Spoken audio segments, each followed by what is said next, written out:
From the high speeds and rows of bricks in Indy to the high banks and rows of corn in Iowa, BRB gets their own Field of Dreams experience tonight, as every non-Toyota driver in the field is living a nightmare of simply not being able to get a win.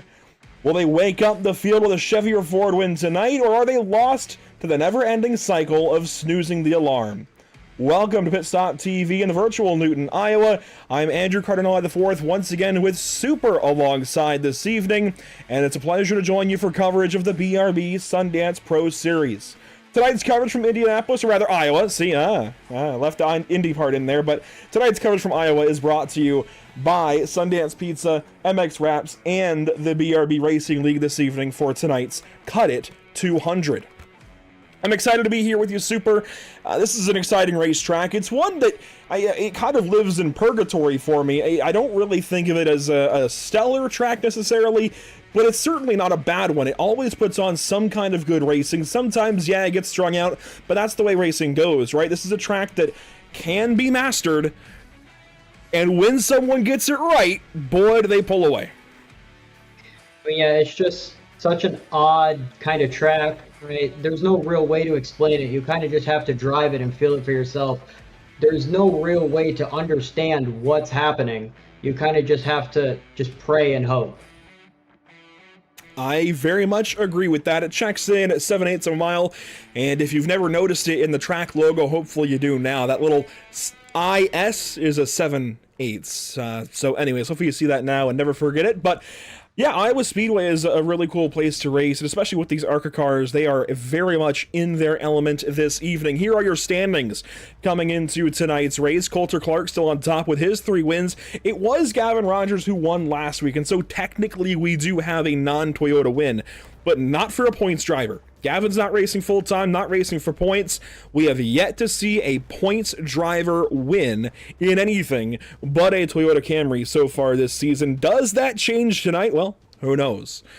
But Adam Buzzio, Dustin Stallings, Johnny Wood Jr., all looking for their first win of the season. They are the top drivers in the standings yet to win. We're talking to one of them. How about the driver of the number 75, Johnny Wood Jr.? Let's flip into the iRacing sim here for a second and get ready to talk to him. I'm excited. I mean, this guy, he is very much a veteran in every way of this series, and it's always a pleasure to talk to Johnny on a race night. And Johnny, as we get ready for this one, the field looking a little bit light, that might lend to some more green flag racing. Is that something already on your mind here for this one? Yeah, hopefully we stay out of some wrecks. I don't mind caution flag, green flag running, at least, as long as I'm in the fight. The lap 1 wreck at Indy just it sucked big time last week.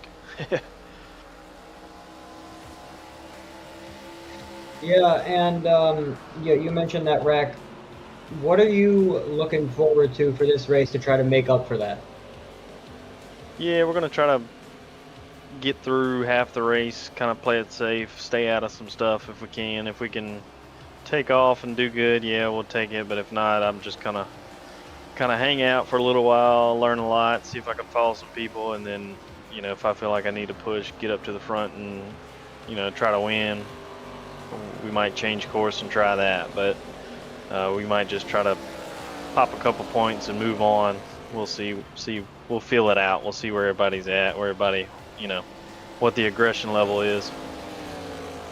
And, as we do, Johnny, we've got, your stat line here at the bottom on the graphic. 74 BRB starts, 8.4 average finish over those 74 races. You're making start number 75 tonight, so it's kind of perfect that we're talking to you this evening. Does that weigh into anything for you, the numerology? I mean, I like numbers. I know some people do, and some people don't. They want to get those numbers as far away as possible.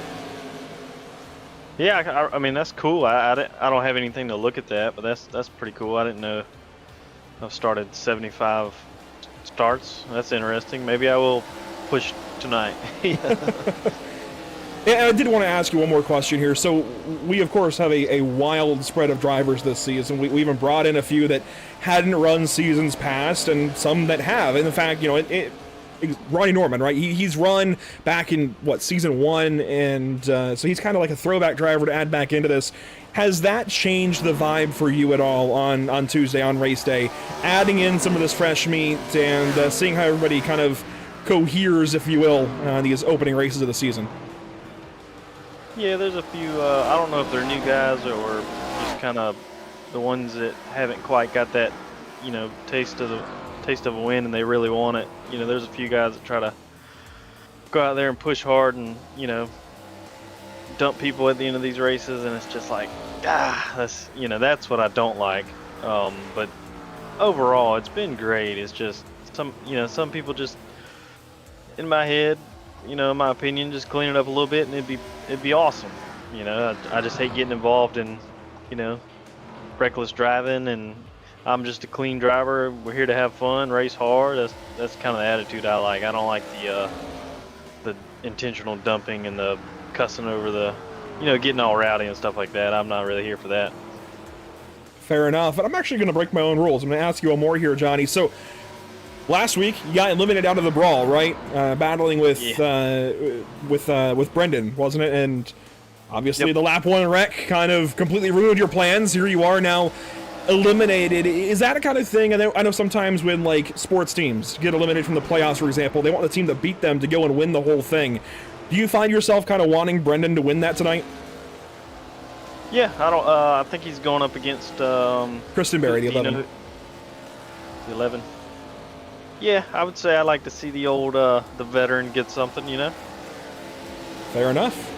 An extra little storyline in case this battle gets interesting tonight. Johnny, best of luck. Hopefully we'll talk to you later. Yeah, appreciate it. And so we'll get Johnny back up to his team channel as soon as I find it here in the very long list. There we go. And I actually, our run of show has us going to power rankings next. I'm going to change that on you, Super. We're going to go right to the next driver because this is veteran to rookie kind of thing.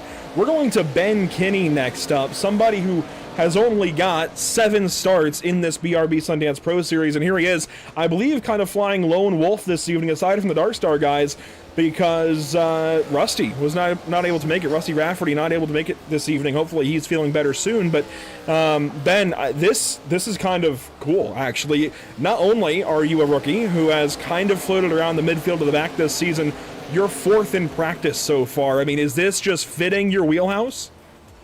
Yeah, I don't really know. I mean, I think so a little bit. I've been feeling really fast all week leading up to this. The couple of practice sessions I've been in. I mean, yesterday in the practice race, I started 3rd. So, like, really, really confident coming into tonight. Just was able to figure it out really fast, what line to run and how to get the speed up.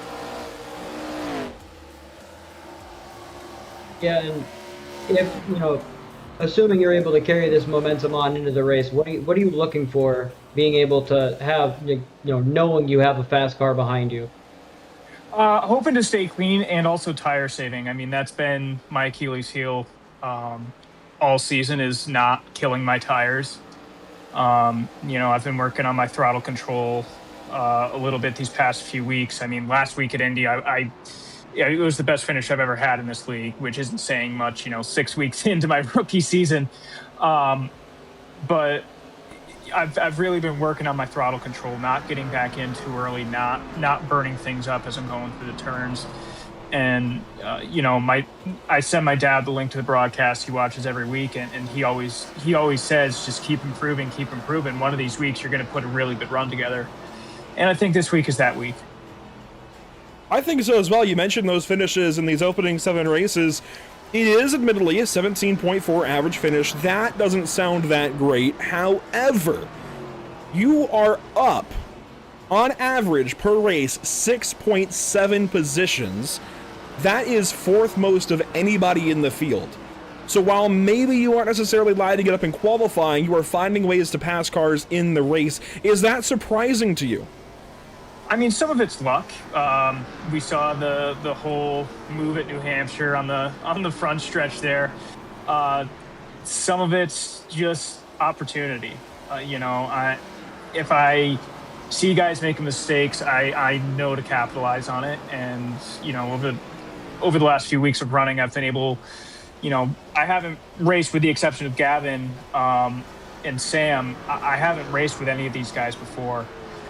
So, I really had to learn their driving style and recognize when they were going to make mistakes. And I've kind of been able to pinpoint it a little better lately. So, it kind of is a surprise, because I didn't realize I was fourth in that stat line. So it's kind of cool, and hoping to move up to to first in that stat line and first on the board. Well, as we work into the final 10 minutes of practice here, it's also, to my understanding, you've got a bit of a career in TV. You've, I guess, been working at it for a while. I mean, what should we know about Ben Kinney, the guy, just away from the virtual racetrack? It sounds like you do some pretty cool stuff. Yeah, award-winning anchor and reporter up here in Utica, New York. Been at it for 4 years now.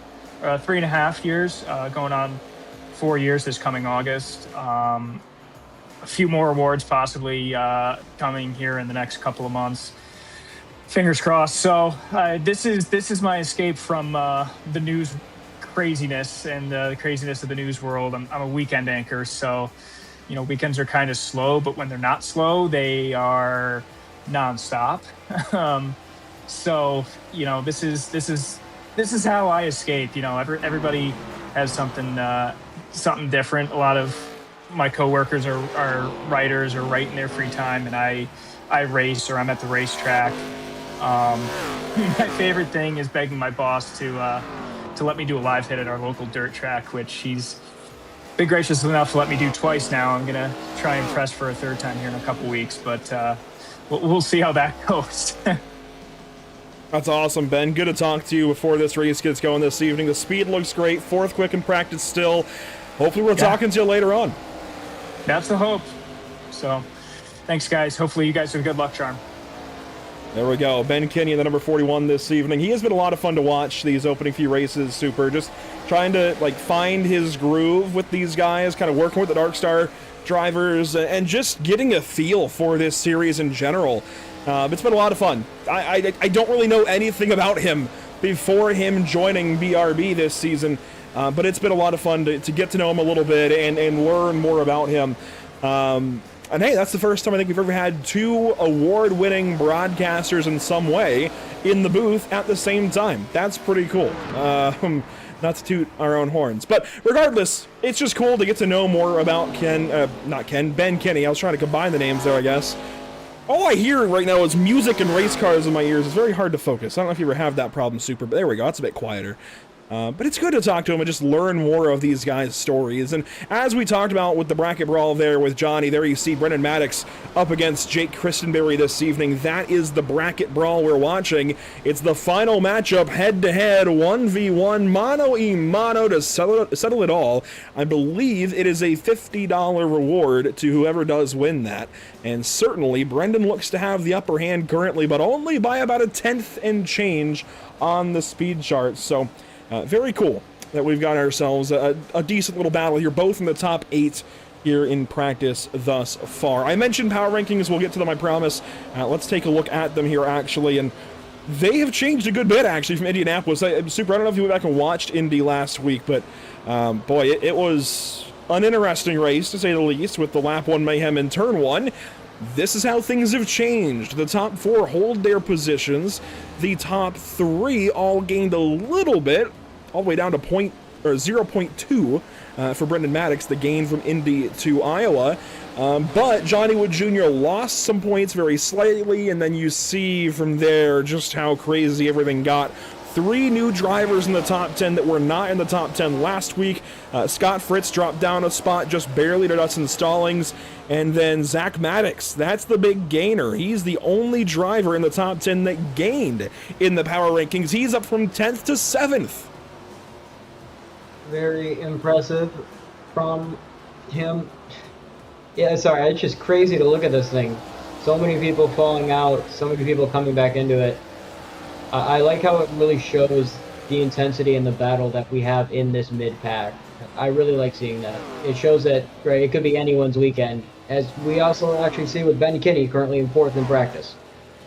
Yeah, so this definitely is I think one of the most competitive, if not the most competitive season we've ever seen here in the BRB Racing League, and there's going to be a lot of stories to tell for the rest of this season for sure. I do want to address that actually. So if you are not privy of the situation, Zach Murtis and I, Zach, you typically hear on Tuesday evenings here, even Monday evenings like you did last night for the NORA event at Pocono, we do have this summer, I guess, obligation in Charlotte, at Charlotte Motor Speedway over the summer.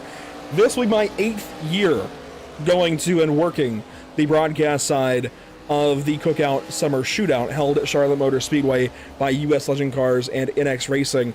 I'm going to be honest, it's a core part of me getting started in broadcasting in North Carolina, specifically in racing broadcasting. It was my first real gig working at all, especially camera work. And this practice actually ends here a few minutes early. It's something I've got to go do each year. It's a big part of what I do away from iRacing. So unfortunately, it does pull me away from the sim for these next upcoming 8 weeks. But it's a lot of fun. Can I really be sad that I'm going down to a NASCAR level facility and broadcasting Legend Cars, a bunch of the rising and current stars of our sport? No, I'm not sad. I will miss BRB in the next 8 weeks, I promise. But it does pull us away from the next handful of races. And so if we look at the schedule here, it does pull us away from Rockingham, Kansas, Martinsville, Motegi, Michigan, Bristol, and Sonoma. And especially those final 5, I'm very sad about. But is what it is. The series will be in capable hands over the next few weeks. More released on that shortly. I don't think there's an official announcement yet, so we'll let the league handle that. But it's unfortunate, but at the same time, it is pretty darn cool that I get to say that I get to go down to Charlotte and do these broadcasts, and that Zach gets to race. That's the other part. Zach Murtis, our typical broadcaster here, when Super isn't, I guess, filling in for him. Zach races, and so you can watch Zach race on Flow Racing the next 8 weeks at Charlotte Motor Speedway. There are 2 Mondays in addition to the 8 Tuesdays. That begins June 8th and 9th next week, actually, next Monday and Tuesday. We will still have NORA coverage here on the channel. We're not changing anything on those Mondays. It's just 2 of the Mondays that conflict. But then we will be stepping aside for the summer stretch here in BRB, just like last year, and there will be fill-in broadcasters, and then we'll pick back up at Talladega, Atlanta, and California. Should be a lot of fun. It's part of it, right? We can't make everything work absolutely perfectly every week of the year, so there are some conflicts that pop up. But qualifying is going, and Adam Buzzio, fastest on the board so far. He is in the cut it, number 5. It's going to take me a minute to get used to that, but by the way, Cut It is a new product, actually. I guess not a new product, but a product at the new company that Adam works for, and I believe it's bar and chain lubricant, which I had to look up what that is. It's for chainsaws. So he's trying to cut down the competition here this evening, doing a great job of it. First in qualifying so far. And we can also take this opportunity as Ronnie Norman goes up to the top to look at some paint schemes Super and get some in mind for Best in Show. Yeah, I've already taken a look at a few. Unfortunately I did miss the beginning of Indianapolis last weekend, so I don't. Last Tuesday, so I don't exactly remember which ones you nominated. We actually didn't do it last week because of the surgence, I guess, of Kyle Busch paint schemes. We'll still see a couple, right, I think, on cars this evening. I'm going to straight up nominate this guy, though. This is a fantastic job done by, I believe, Zach Maddox of MX Wraps. This is a really cool Poker Stars livery that I really enjoy. It is a beautiful one. I am a gambling man myself, so I do like to see it. Well, so who you got? Do you have anybody that you've eyed up here so far in practice and qualifying? I've looked at a few. He definitely was one I was going to mention.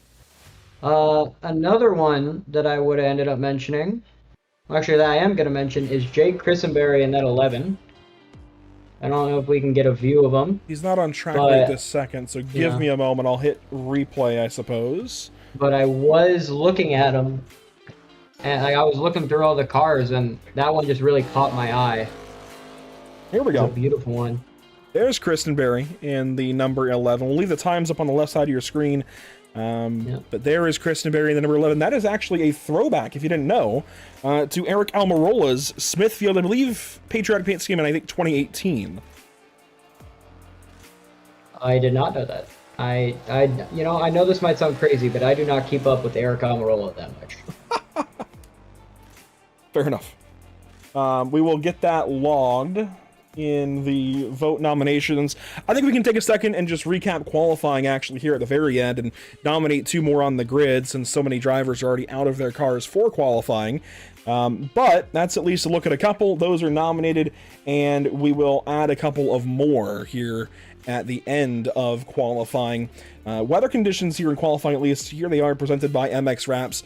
There you see 77 in the air, 122 on track. You know, I have not seen a single cloud over the racetrack while I've been in this session. That might explain why the racetrack is actively baking. I think that might, count as a genuine health concern if it's 122 degrees Fahrenheit. Well, that's the track temp. I can tell you I've experienced a hotter ambient temp than that in my life. 126 in June of 2016 in Bullhead City, Arizona. Yeah, it was hot, and I do not wish to do that again. But you know what? I think I would take it over another summer in North Carolina without air conditioning. I did that in 2019. I would rather not do that again. Well, cars are hitting the grid, so we can take a quick look around the field here briefly, as it looks like the track temp has come down ever so slightly along with the ambient temp. There is a look at Dustin Stallings, and we can get an idea here of who we want to nominate quickly. Super, any standing out to you? I can't move on my... Oh, there we go. I'm seeing them now. I couldn't get a glance of him on my screen, but now I'm getting a good view. I might have to go Coulter Clark here. Yeah, I do love Red Bull. Right. Well, I don't love drinking it. I'll tell you that much. But I do love the schemes that they make. Super iconic in motorsports for a drink company, and I will have to give him the nod. I do think that he really perfected how Red Bull designs their schemes. That's another MX Wraps paint, and it is beautiful. I know Brendan and Zach have been doing a lot of good work over there lately, so that is a good one. I am going to go ahead and take... Where did he go? I saw him just moments ago. Who was I thinking of? Oh, Scott Fritz, the number 48. I like this. I like that blue with the yellow. That's some old Jimmy Johnson vibes. I like it. I ain't got to explain myself. I can just nominate it. So we will get that vote up shortly. In the meantime, let's go ahead and meet our starting grid. We're going to lead off with the couple of stars from today's Who You Got post over on Facebook. And that is going to be, as you can see, Dustin Stallings and Ronnie Norman side by side on the grid. We posed the question over on Facebook, who you got? Can it be one of these two who were so good at Indy last week but are still winless? Stallings and Norman will lead us to the green here this evening at Iowa. Scott Fritz will start from third. Adam Buzzio from the fourth spot from fifth and sixth. How about Cody Smith and Johnny Wood Jr.? Seventh and eighth, rather, Jacob Quayle, Josh Parent, couple of Spirit Racing teammates, just ahead of Richard Wolsifer and Ben Kinney. Followed up behind them in 11th is Gray Walker with Cameron Taylor on his outside. Right behind that is Coulter Clark and the current leader, at least, in that head-to-head, Jay Christenberry in 14th, but not by much, because right behind him is his main rival, Brendan Maddox. Those two are going to be one we're going to have to look out for. And Zachary Maddox, his brother, starting right beside him. Evan Patinko and Carl Pooler are 17th, 18th, and Jordan White and Cole Lewis will round out your top 20. Back into the field, William Maple Jr., Dakota Bly, and Sam Dyer. A quick look at Whiplash SimCam's race details. 200 laps, 175 miles. The stage will be complete at the end of lap number 60. The rest is as normal. That has been your MX Wraps pre-race show for the Cut It 200. Here we go into the restart zone in Iowa. Green flag for Dustin Stallings and Ronnie Norman.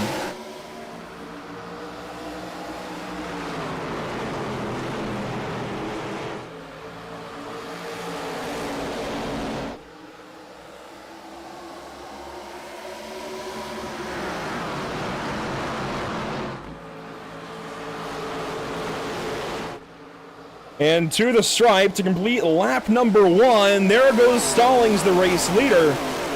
Immediately, Scott Fritz able to get to second place, but Norman back to his inside.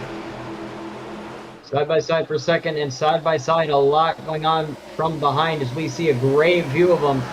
A lot of cars jostling for position. This is a track where multiple lanes can work very well, as we're going to see Norman slide up into second, taking that spot away from Fritz. Here they go, racing by some of our static cameras this lap. Off of turn 2, right to the wall. Ronnie Norman putting some pressure now on Dustin Stallings into turn number 3. He is not far back at all. Here's the gap. I mean, it's nearly bumper to bumper, maybe a car length and a half between these two. God, it is close. And that, I mean, right. It's just, you're going to see a lot of that throughout this race. Cars being really, really close to each other, because with those high speeds, Jordan White must have had an issue. It looks like he had to start from the pit lane. Oh. That or he had a black flag right off rip, but it looks like he has been in the pit lane for all of 12 seconds to get this race started. I'm trying to find the right graphic. There it is. So it looks like he started from the pit lane, and that might be attributed to some recent PC difficulties he's been having. But there's a great battle for the race lead right behind him. These two still going at it here. Stallings and Norman, nose to tail. In the background, by the way, Christenberry has slid all the way down to 13th, while Maddox has risen up to the 8th spot. He has taken big time advantage of this gaggle in the midfield. Look at them, 3 wide behind with Josh Parrott in the middle. It is a busy, busy scene. There goes Taylor, addict to basement in turn 2. Everyone's just trying to make up as much ground as they can. As this race goes on, drivers are going to start getting more and more single file. You see that at every track. You're going to see it especially at a track like this. Everyone trying to make up as much positions as they can now, because they might not have the best chance to later. At the front, it's still these two leading. Cody Smith starting to reel in the 48 car. Wolsifer completes your top 5 at the moment.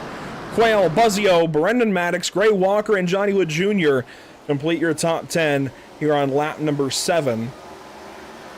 And Jordan White already 2 laps down, about to go a 3rd down if he can't hold these couple of guys off. And of course, he's got slightly better tires, only by a couple of laps. There you see the gap, it's not very large.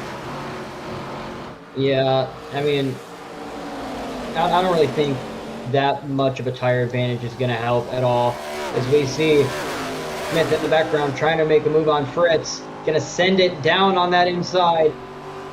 Just trying to get a bumper ahead of him. He will clear. And that's another spot. Fritz goes down. And that best in show vote, never mind, lead. Battle for the race lead off of turn 4. A little bit of contact here. The Who You Got postman, it is active between these two currently. Norman took a swipe. He'll fall back into second. Just wanted to mention the MX Straps best in show vote will run through the completion of stage 1, so long as I recall to shut it down. So it might go a little bit longer, but get your votes in before you can't. We'll recap those here in just a little bit. And there are a lot of beautiful paint schemes, but there's also a lot of beautiful racing going on, as we saw an intense battle for the lead. Norman not willing to give anything up.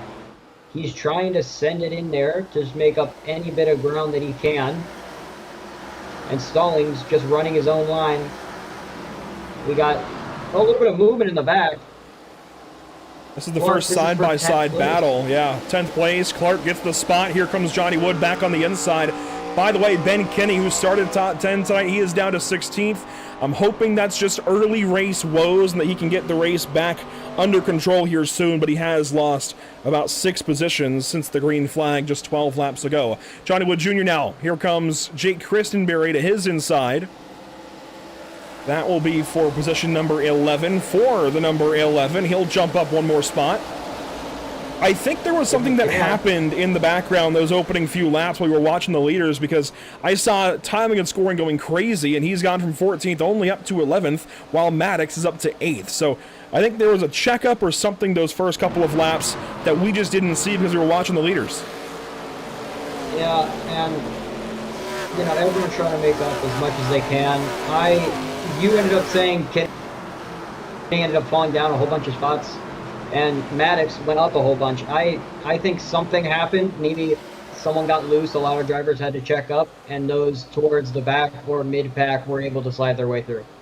We actually nearly had contact there for the 15th spot between Zach Maddox and Ben Kinney. They've sorted that out since. And Carl Pooler is racing back here in the 17th spot, trying to find his way through. Of course, if you missed it, it is unfortunately too late to make your picks in the BRB fantasy game by Whiplash Fantasy, but we are, of course, still tracking that this evening. Super. I'm pretty happy, actually, I think, with my team. Obviously, I don't know exactly how they're going to perform. I actually picked Coulter Clark for my Group 1 pick, Ronnie Norman for my Group 2 pick, so Clark running 10th, Norman running 2nd. And then I liked where Ben qualified. He's my other pick, my Group 3 pick. I liked where he qualified, but running down here in 16th, not as good as I was hoping for the number 41, but it's a long race. Plenty of time for him to get back up there and get that speed he was seeing earlier on in practice. I will, you know, that definitely makes one of us. Definitely would have gone back in time and changed a few of my picks if I could. Probably all of them, you know, but you just got to play with the hands you're dealt. Well, in my defense, I said in pre-race that Stephen Borbell would be an MIA this evening. He's on vacation, I learned actually earlier today talking to Adam Buzzio. So, yeah, Borbell on your team, that might have been a slight oversight, but otherwise, I mean, you have Buzzio and Kinney, and that's not a bad team at all. Buzzio running 8th currently. He is easily a threat for a top 5, if not a win. Here he is on board. And then Kinney, again, give him some time. I think you'll get it back underneath him and get back up there. We're only 18 laps into this 200-lap race, not even 10%.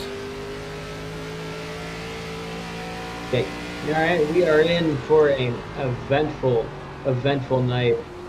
Well, day for these guys, but night for us. As Maddox is actually, I just noticed, maybe up to 7th, more ground from Christenberry. As that's something he's going to desperately need if he wants to make up any ground. It's something I did actually just notice. Ronnie Norman's fallen back quite a lot. He's now under Fret from Smith, who's right on his bumper.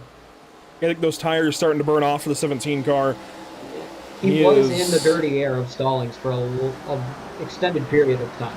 Yeah, that's going to burn those front tires off just a little bit. And, you know, the thing about oval racing, especially in cars that are still built the same caution, it's Patinko. He's turned around in turns 1 and 2, it looks like. Cole Lewis was late to leave the scene. I don't know that he was involved. And Patinko's car looks okay. I don't see any damage. Yeah, probably just a light spin. Maybe got a little bit of help, went into the grass. We'll get a look at it for Evan Patinko here in just a moment. The car looks okay. All 4 corners look like they are relatively untouched. We'll get a look here as he was racing Carl Pooler and Ben Kinney. Kind of a who's who of just good guys back here. Zach Maddox, Ben Kinney, Carl Pooler, Evan Patinko. Pooler got a little loose, got just crossed up, and Patinko just kind of dives off the racetrack to avoid. I think he was going to hit the 71 and chose to rather hit the 71 of Pooler and potentially crash him, just spin himself out into the grass. Not a bad move, honestly, given the circumstances. Yeah, probably might have taken out 2 cars there. Figured, you know, wasn't doing too good. So, it's not a bad decision. He was at least able to bail out pretty well, I guess, pretty solidly. And this is an opportunity. Now, this is exactly what Jourdain wanted, right? Get him back in the race. He's now just 1 lap down. He's not out at all. This is the caution he needed. There's one guaranteed caution about 35 laps away. So as long as he's the only lapped car at that point in time, or at least the top lapped car at that point in time, there is a guarantee at that point for at least one more lucky dog in this race. So ideally, that would be him. Ideally. You kind of just said everything I was going to say. Yeah, it keeps him in this race. This caution definitely helps him out a ton. There you see some drivers rolling around the racetrack low on the racetrack. I think trying to get to some cooler pavement and cool their tires off. And this is something you see in dirt racing a lot. Guys trying to run in the looser, more moist dirt. Trying to cool their tires down. In this case, I mean, the principle works the same. They're just trying to get offline to some pavement that doesn't usually get run on, because iRacing does have dynamic track temperatures. So it's not just the whole track heating up. It's, that track temp we see is an average, right? So we could have track on the racetrack that is much hotter, I believe. At least I believe it's an average. It might be the peak temperature. Regardless, it's not all 127 degrees. There is cooler pavement out there that is not getting raced on, where these guys can run their tires and cool them down on that cooler pavement. So that is the strategy there, as you see the track temp over 126. So it's officially hotter than I've ever experienced in the air. But let's take a look at the fantasy standings coming into tonight for BRB. And there you see Josh Conover on top. Brendan Maddox not too far back, but Brendan and Carl are slipping. I will say, though, Carl Pooler with the win in the Indianapolis fantasy game. That was pretty cool. So Carl pulling some points. I dropped big time. And you even picked up there as you got closer to Brady Motes. I think might be one of the first times I've ever beaten you during a race. I have not had a lot of luck. But I say it every time I'm up here, it just goes to show, right? Even if you're not doing good, like me, as long as you're playing, you're still going to make good points, and you're still going to have, good races every time. And we're still going to have a chase reset in this. So all you got to do is be in the top 12. Here we go, back down to the restart zone, though, to get this race back underway. 25 complete, 35 to go in stage 1. Just about everybody stayed out. The pitters are Wood, Bly, Maple, Lewis, Patinko, and Dyer. Green flag. And boy, a bad restart for Ronnie Norman. We are green, but only just barely. The 17 went nowhere. I don't know how to even react to what I just witnessed. That was, he was second at that caution, now falling all the way back down to 6th place, just overtaken by Gray Walker. I don't even know what just happened. I had to look back, actually, over on the YouTube replay, and he just spun the tires. That's going to bring Smith up into second, and look at who's in 4th. Started going for way third. further back, now battling for 3rd. He gave a door there to Richard Woltzfer. Remember their battles at New Hampshire. They did not like each other in that race. Back on a shorter track this evening. And they are starting to trade some paint here for the 3rd position. Gray Walker, Ronnie Norman right behind. Scott Fritz is there as well. That promotes Cody Smith up to 2nd, and Dustin Stallings is kind of in his own zip code for the time being.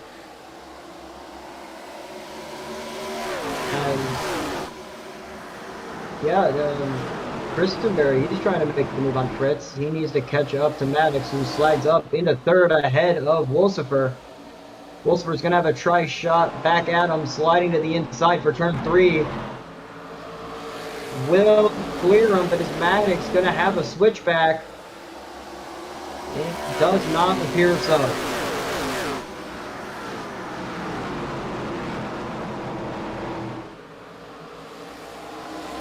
First side-by-side is Norman and Fritz as they battle for the 6th position.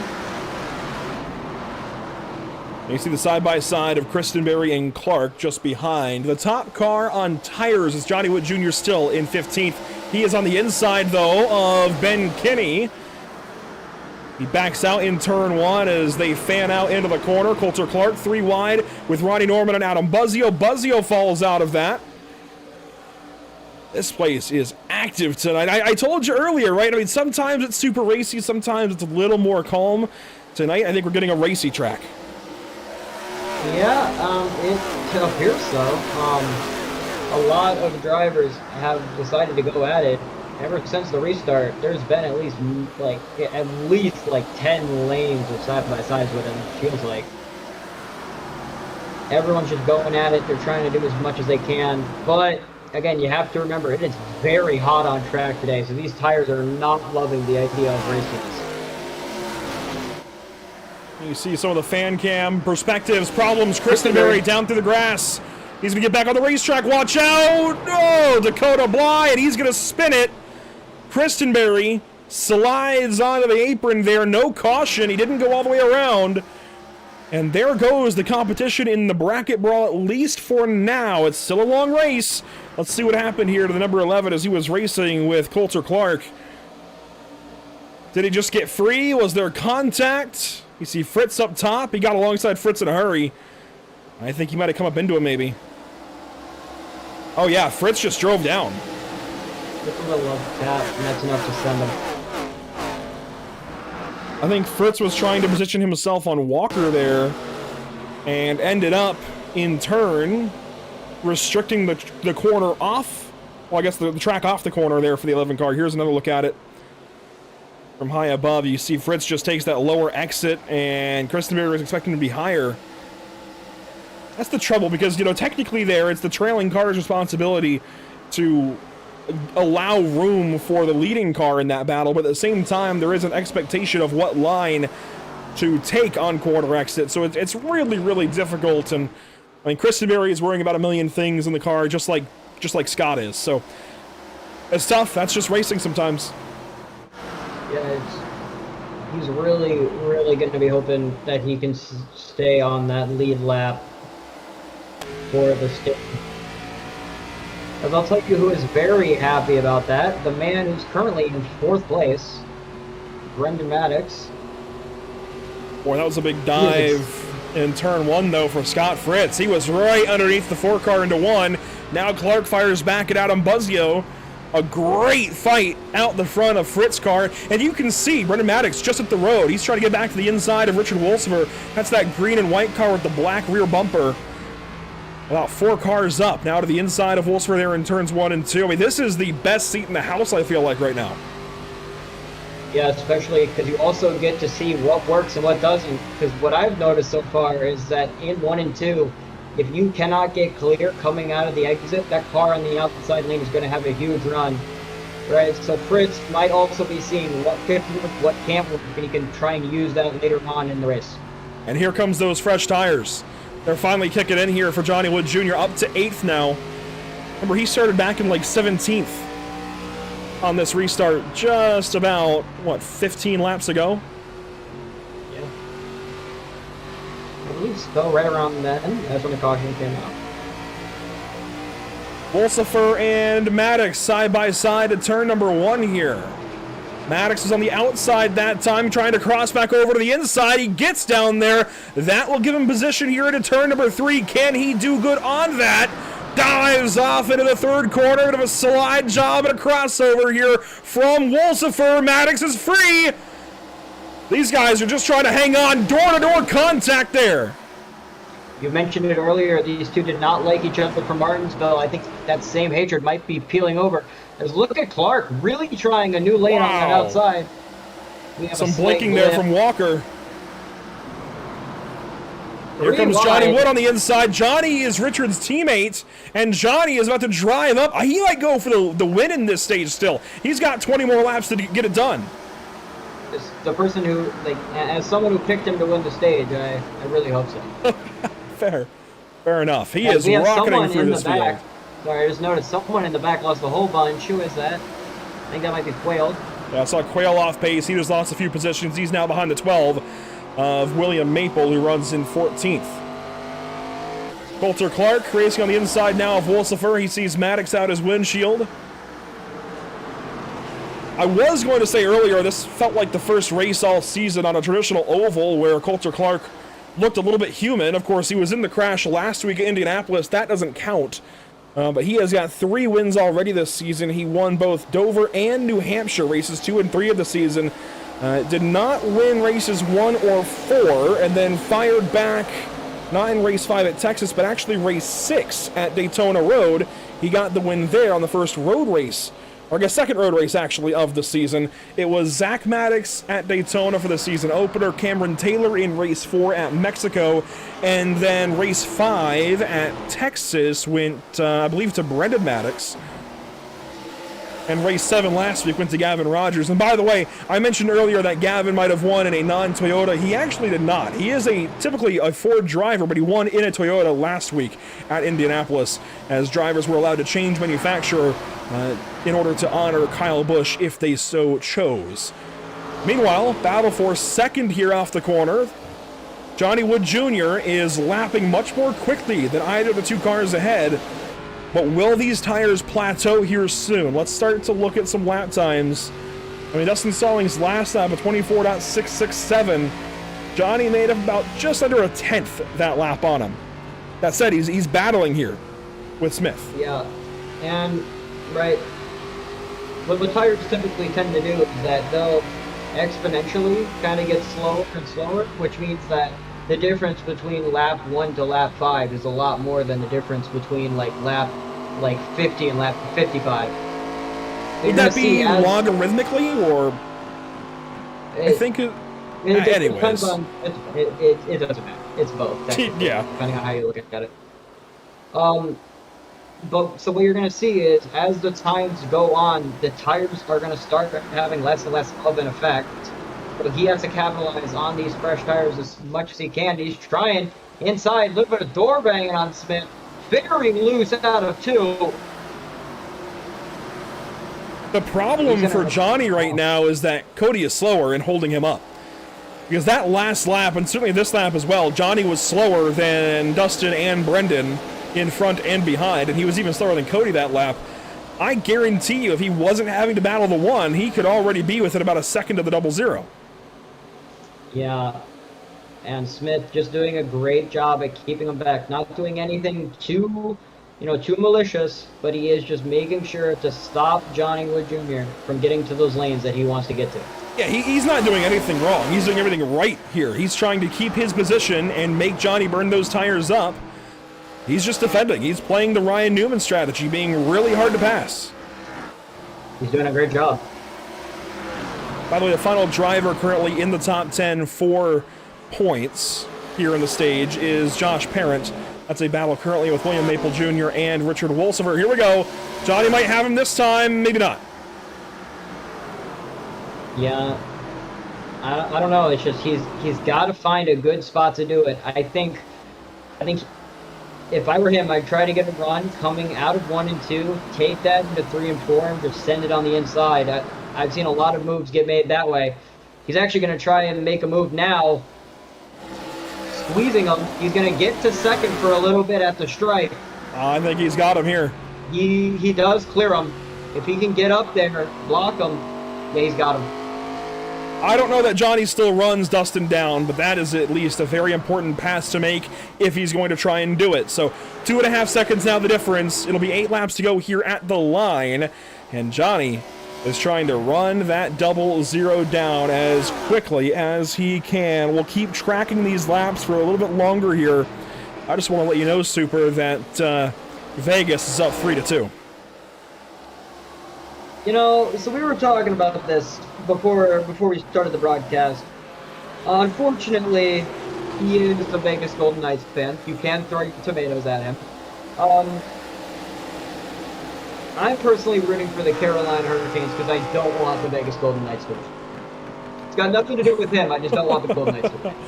I think we'll expand on this conversation maybe in a little bit, but here's a battle currently for the 10th spot. Good to see Josh Parent back in the field, especially running that Go-Go Logano paint scheme that was part of the NASCAR collaboration with Disney, Pixar, and Cars. And if you didn't know, here's your 1 week reminder.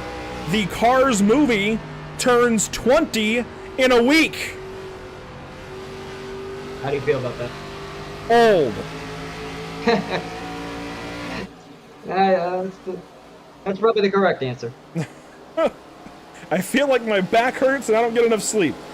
It's the best way I can put that. Some battles behind these guys. Ronnie Norman, by the way, is down to 13th spot. He is really, I think, feeling the burn of those tires right now. As William Maple goes for a pass here on Josh Parent. This is the battle for 10th and therefore the final spot in stage points. William Maple does have tires, and that helps him get up here. By the way, look at who is 6th. Evan Patinko using those tires here early in stage 1.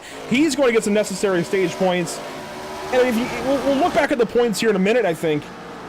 Patinko is trying to claw his way back into chase contention. He has 35 points out coming into tonight's event. It might only be 5 where he's running currently, but that takes that deficit and makes it 30. So that is huge for the 81 to get up here in the top 10, get some stage points, no matter how he's got to do it. So watch out for the 81. He might have something brewing here this evening. Meanwhile, there's your race leader, Dustin Stallings, trying to keep Johnny Wood behind him, and I think he'll do it. There you see the lap times the last few laps. Here you see the delta from Dustin back to Johnny, 1.5 seconds. Certainly, the 75 is faster, but not fast enough at this stage in the stage. Yeah, and what is this going to tell us about the tires? Because that was a 20-lap tire advantage, and Wood was just cutting through him. It was relative ease up until he got to Smith. Right, so if it comes down to it, if we get a late race caution, I think a lot of these drivers are going to remember what we just saw, and they're going to think that tires are very, very important. I think the big takeaway is Johnny could not get by Cody quite as easily as earlier drivers in the run, right? So once he already put about 10, 15, 20 laps on the tires, it became very difficult to get by the one car, and it took a whole lot more tire to get it done. It burned those tires up, and now he's not able to get up to this guy who is going to win stage number 1 at Iowa Speedway. There it is, green and white checkered flag for Dustin Stallings, who will win this opening stage at Iowa Speedway. Some erratic driving in the background afterwards. Also, not that it counts for the stage or anything, or for the bracket, but how about the current leader in the bracket brawl, Brendan Maddox? It does appear that those $50 has his name on it. It might be a little bit earlier to say that, but maybe a little early. Christenberry is fast, but unfortunately for him, no fault of his own. Well, depends on who you ask, but just ended up going around on the front straightaway and just lost all those spots. I'll go ahead and extend that best in show vote, by the way, just a little bit longer, since we didn't get to recap those paint schemes yet. We will extend that, I think, to lap 100, right at halfway, and we'll make sure to get a recap of that in very soon. You see drivers into their boxes. Should be 4 tires and fuel across the board, but we might see a couple of those guys that just took a set, maybe go fuel only, maybe try to go for 2, I'm not sure. I really think you want to just get 4 and fuel across the board. Yeah, I have to agree with you. 4 and fuel. It's going to be a long rest of this race. You want to prepare as much as you can. And Cody 4 Smith, and fuel's really going to help. While Dustin wins the race off pit road, Cody Smith gets back out ahead of the 75. So he just made that pass back. So sure, he gave up the stage point, singular stage point, by finishing 3rd in the stage versus Johnny's 2nd, but he got the spot right back for this next restart. It might actually help Johnny, though, to be behind Dustin versus alongside. But let's go ahead and dial up our stage 1 winner. I think we've done this a handful of times. Hopefully he's feeling better tonight than last week at Indianapolis, when we spoke to him and he was very much under the weather. Let's grab Dustin Stallings, girl dad himself. And Dustin, last week you didn't feel too good, could barely talk. How you doing here tonight? I'm doing much better this week, so that's a plus. It's crazy what NyQuil and DayQuil can do for you. Well, here we go. A stage already in the books this evening, and you just won it, and in commanding fashion. I don't know that anybody led any laps other than you. I can check that. No, you led every single one. Is this the sign of maybe what's to come the rest of the race, or do you feel somewhat human still? Do you think these guys have a shot at all? I know Ronnie and Cody, they got some good short run speed. Then toward the end of the stage there, Johnny was making some ground on me. But definitely some guys that got some speed. It's just I got to try to keep mistakes to a minimum as much as possible. So still a long way to go. Would it make you feel any better to know that Johnny was on tires? Kind of, sort of. Luckily, he got hung up side by side with Cody there, battling for position, so I stretched out a little bit of a gap. It gave me a good cushion for the stage in there, but I think there's going to be some strategy going on tonight, so we'll see what happens. And is this run so far maybe you feeling left out by all the other Toyotas that are winning so far this season? I mentioned in the Who You Got post earlier today on Facebook, you're still winless this season. One of the top drivers to be winless. Does that change here tonight? I'd like it to be, but we'll see what happens. If I don't get the win, I just want a solid finish.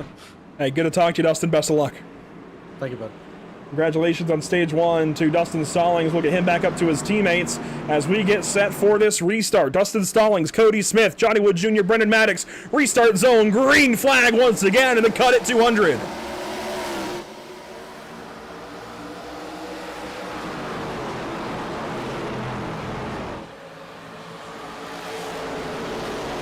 And sure enough, I think restarting third was a blessing to Johnny Wood Jr. He gets the spot right back away from Cody Smith, but for how long? It looks like for a little bit longer. He's going to try a move on Dustin Stallings, or at least it looked like he was. Faked it just a little bit there, entering turn 1. Now, right on his bumper. He's probably feeling a lot of momentum coming off of that stage 1 resurgence. Might be trying to capitalize on it and get past Stallings as fast as he can. The trouble is he knew he could burn that setup that he just used. Now he's got to save this set a little bit longer. You can burn him up right now for a few laps, but you got to be careful with that as he is on the back bumper of that 00 into turn 1 here on lap 67. A long ways to go in the stage. 140 circuits they've got to complete around Iowa Speedway here in stage number 2. This is going to wear on these guys. Nearly 3/4 of the race left to go.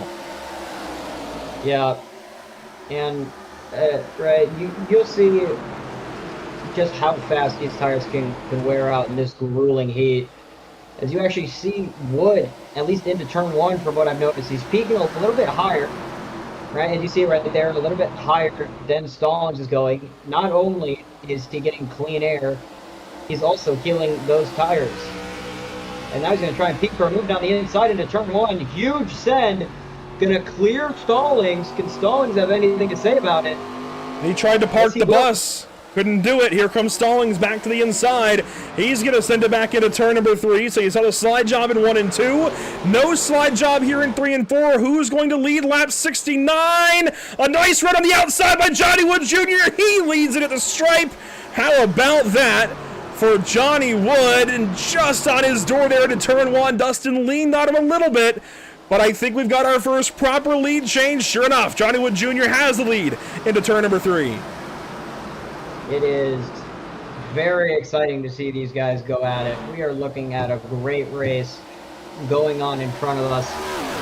Honestly, there's battles all up and down the field, but this one in front, right, obviously the most important.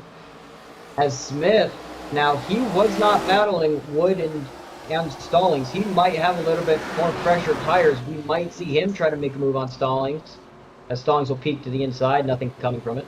This is a great picture of your top 5 or so as they work around the racetrack, mostly single file here towards the front. That is not the same all the way through the field.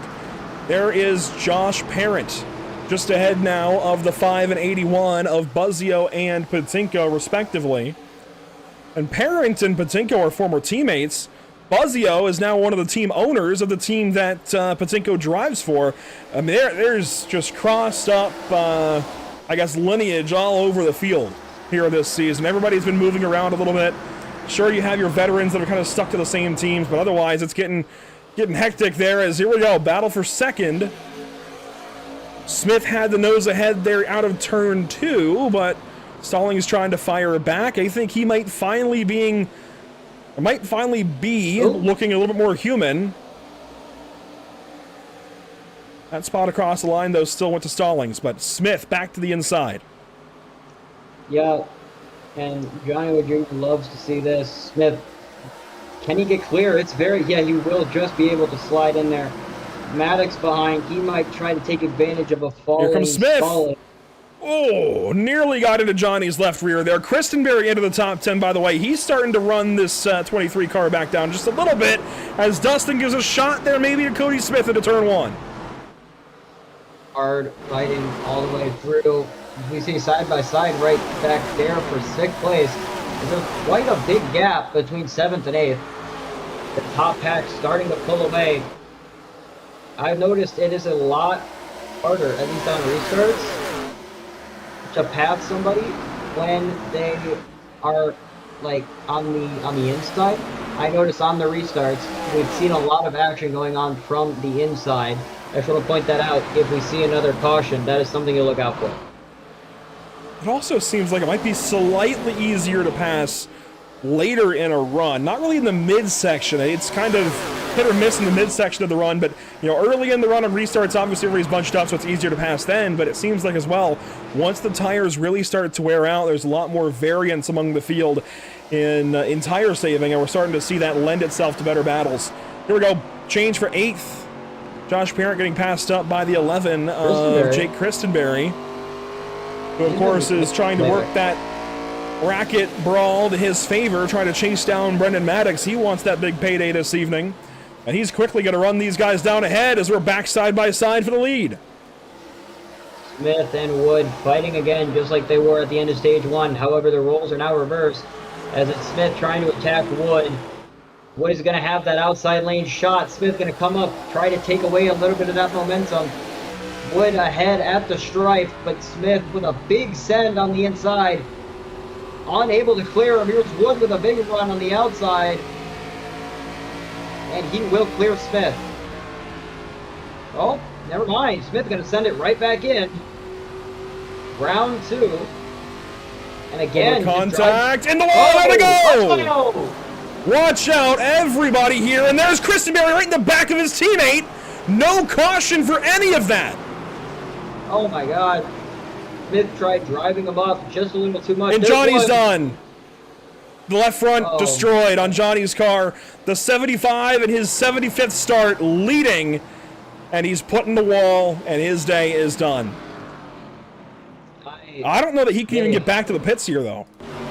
He's just riding that wall. I would love to hear the conversation that goes on between him and Smith. He is not going to be happy. He didn't do anything wrong there. No, he didn't. Smith just misjudged it. Yep, he's just in the grass. The wheel is cranked left. He's trying to get down there. He can't turn it down. Oh my God. He is just driving through the grass. They have to pull the caution at some point. I think it'll be that he has to stop down here off the track and just tow back. He can't go into one. The car is not going to turn. I think he's trying to keep it rolling so he doesn't get the tow. He's trying to keep his race alive by doing that. I just don't know how well it's going to work out for him. Cody Smith continues on. Battle for the lead. Stallings. He got some damage in all of that. He's got Fritz on the outside. We'll keep an eye on Wood, but this is the battle for the lead. Maddox trying his best to get in there. Here's Clark down that inside for 3rd, not able to get a move on it. Look how close this top 4 is after the 2 leaders just wrecked. And there is Johnny Wood Jr. trying to make his way around the racetrack slowly but surely, avoiding the caution, avoiding stopping and taking the tow. I admire the dedication. Honestly, it takes a special kind of human to be calm enough to do this at, let's see, 30 miles an hour? After you've just been walled from the lead. I mean, there are very few people who can calmly drive around the racetrack at 30 miles an hour to get back to the pit lane after being walled out of the lead and race over. That is impressive. Very impressive. And that just sucks for him. No fault of his own. Smith just tried driving him up, cutting off that momentum, and just cut off too much. Yeah, so here's the replay of that incident between these two. Saw him racing for the lead, back and forth, back and forth. We were changing onboards here, I recall that. And then when they come off of 4, I think Cody was just trying to have him cleared, but he simply wasn't. Here's the look off of turn 4. He just used way too much. I mean, they were still very much alongside. That's how Dustin got a piece. Cody went down the racetrack and got clobbered by the 11. I mean, look, I've been a Cody Smith fan over on the Nora side, but that was just a classic case of not clear at all. I mean, that... He still had his number, and he just kept going up, up, and up. Yeah. And speaking of the 11, he was making up a whole lot of ground. He's now fallen down to 16th place, currently battling Cole Lewis. Yeah, here's a look at it for Jake from his point of view. Absolutely nothing he could have done in all of that. He was just trying to get down the racetrack and miss it, and suddenly he was firewall deep in the back bumper of his teammate right there. I mean, just nothing he did wrong. And Johnny Wood Jr. has called it a night. It seems that car is not repairable. So start 75 for Johnny. Goes sour. Unfortunate, too. He is not going to be happy at all with the one. And he shouldn't be. And I think it was an honest mistake from Cody Smith. But, man, when it's for the lead this early in the race, spatial awareness goes a long way. Again, I think it was a very honest mistake. I don't think that was intentional in the slightest, but boy, did it really mess up the race for the lead, and certainly even for the bracket brawl. You know, Christenberry down to 19th now, Maddox in second. That doesn't tell a story at all. Yeah. I mean, Smith, by the way, has also fallen down to 22nd and losing even more ground. Both of those two heavy damage. One out, one maybe out soon. As we see the battle between Parent and Wilsifer. Wilsifer trying to do anything to get past Parent. Parent, you mentioned, in that Cars Logano 22. 20 years old for a movie that I've watched throughout a lot of my childhood. It is very, very frightening. My son Drew is a massive Cars fan. He watches NASCAR races with me now. He watches the Cars movie at least weekly, if not, you know, every day or every other day. And probably not that often, actually, but he is a big, big fan of the Cars franchise. He's actually a big Jeff Gordon fan. Even when he sees the 24 William Byron in a NASCAR Cup Series race, he says, "Look, Jeff Gordon." And now I'm a Logano fan. I've been teaching him Joey Logano, Joey Logano, Joey Logano. So he's starting to recognize the 22. I'm hoping he sees this car and looks at the screen and says, Joey Logano. You know what? In the Indy 500, he saw, I think it was Joseph Newgarden, right, in the Pennzoil colors, and said, Joey Logano. Do me a favor and teach him Eric Jones. Eric Jones, you said? Yeah. I'll try. Yes. Let's go. I've got a good respect for Eric Jones, especially any team that runs the Petty font. I'm a fan of. I think it's the coolest looking font in racing. It just, I don't know, it's elegant but also racy at the same time. I really like it. But that's getting on to a bit of a tangent. Regardless, I do actually want to bring attention to this guy. How about the driver of the 83, Jourdain White? Started from the pit lane in 23rd, 2 laps down. He is now up into 12th on the lead lap. Great resurgence from him. We know he has a lot of speed, right? We know he's got that talent. And it's really great to see him claw his way back up here and show off that talent that he's got. Trying to make a move on Pachinko, who had a great resurgence himself in stage 1 on those fresh tires. And then it's going to be a battle to see who can catch Taylor up ahead in the 42 car. Also, we mentioned earlier we would extend the best in show vote to lap 100. We still haven't given a recap of all the paint schemes that are in it, so let's do that now. Jake Christenberry, one of them in the number 11. There he is. So last minute votes, get him in here. We'll extend it to be 105 now just to get this all in. But there's the 11 of Jake Christenberry, the Eric Almirola patriotic throwback. We also had the 4 of Coulter Clark, the Red Bull Toyota Camry. We also then had the 42 of Cameron Taylor, the Poker Stars special, I guess. Solitaire special, something like that. I mean, that's just cool. I really enjoy that. The suit's all over it. That's cool. And then we'll wrap that up with the 48, who's actually leading this race, Scott Fritz, in his blue and yellow CFM Performance Chevrolet. He is under fire now as well for that race lead. I said earlier, Coulter Clark looked like maybe he was human tonight. Maybe not so much anymore. Battling here for the race lead with Scott Fritz. Those are your options for tonight's MXWraps.com Best in Show vote. Get your vote in quick. We'll give you 5 more laps after 100 to do it. So 105, I'm going to turn that thing off once we complete that lap. And I would like to point out, right, he did say at one point he was going to close it at stage 1.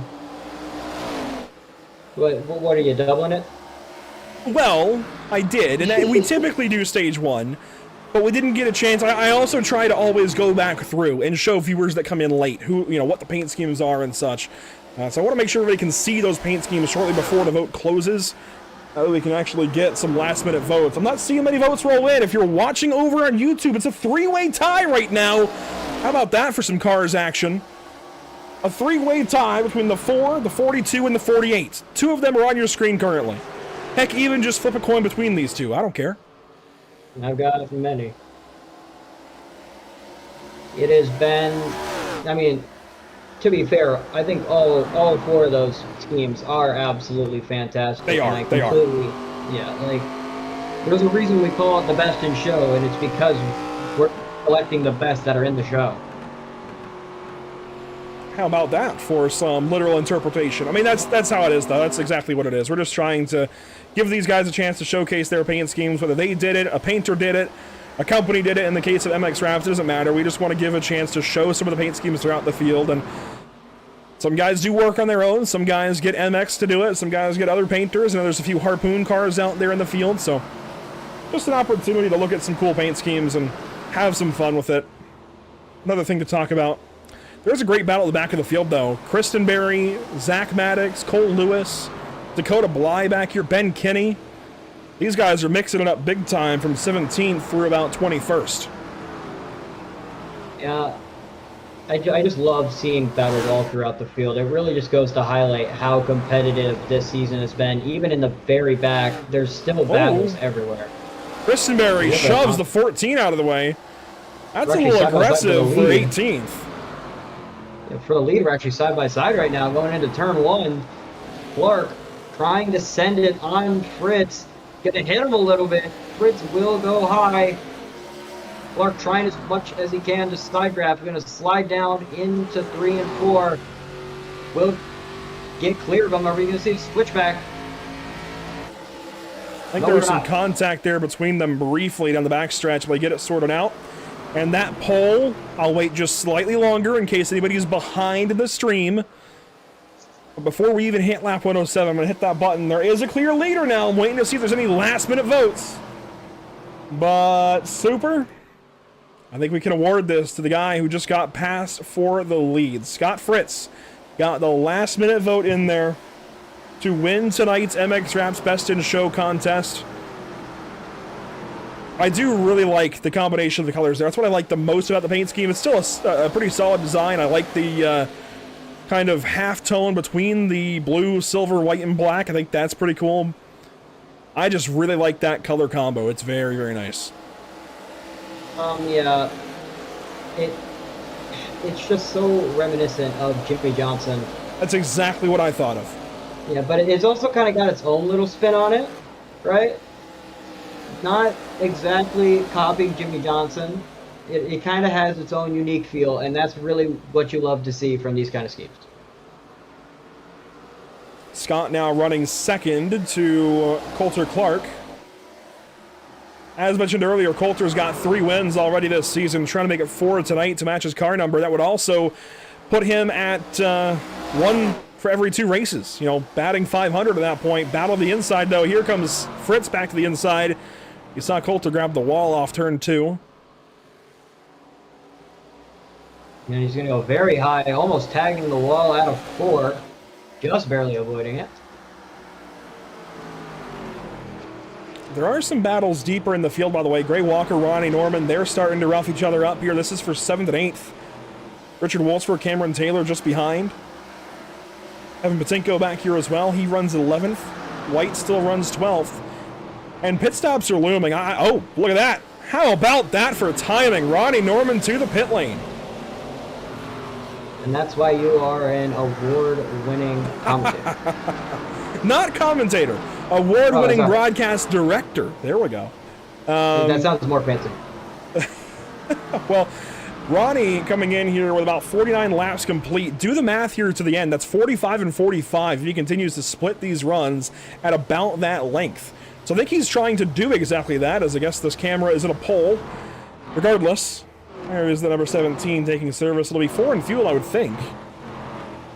Wait for those left sides to pop up. And yes, so 4 in fuel for Ronnie. I think he's trying to split this into 3 even runs, 2 pit stops. And it looks like these guys aren't biting. Never mind. Here comes Brendan Maddox. He's going to pit. Followed in by Taylor. I think it's gonna have to be a split 3-way. I don't see them being able to split it into 2. Yeah, I mean, that would take about 80 laps per run. I guess 78-ish, maybe. I mean, technically, but highly unlikely. I hear some cars shutting off, actually, into turn 1. I think it might be this guy. Oh, yeah, clutch in. Down to 13, 14 on the tack. So Dakota Bly is saving fuel.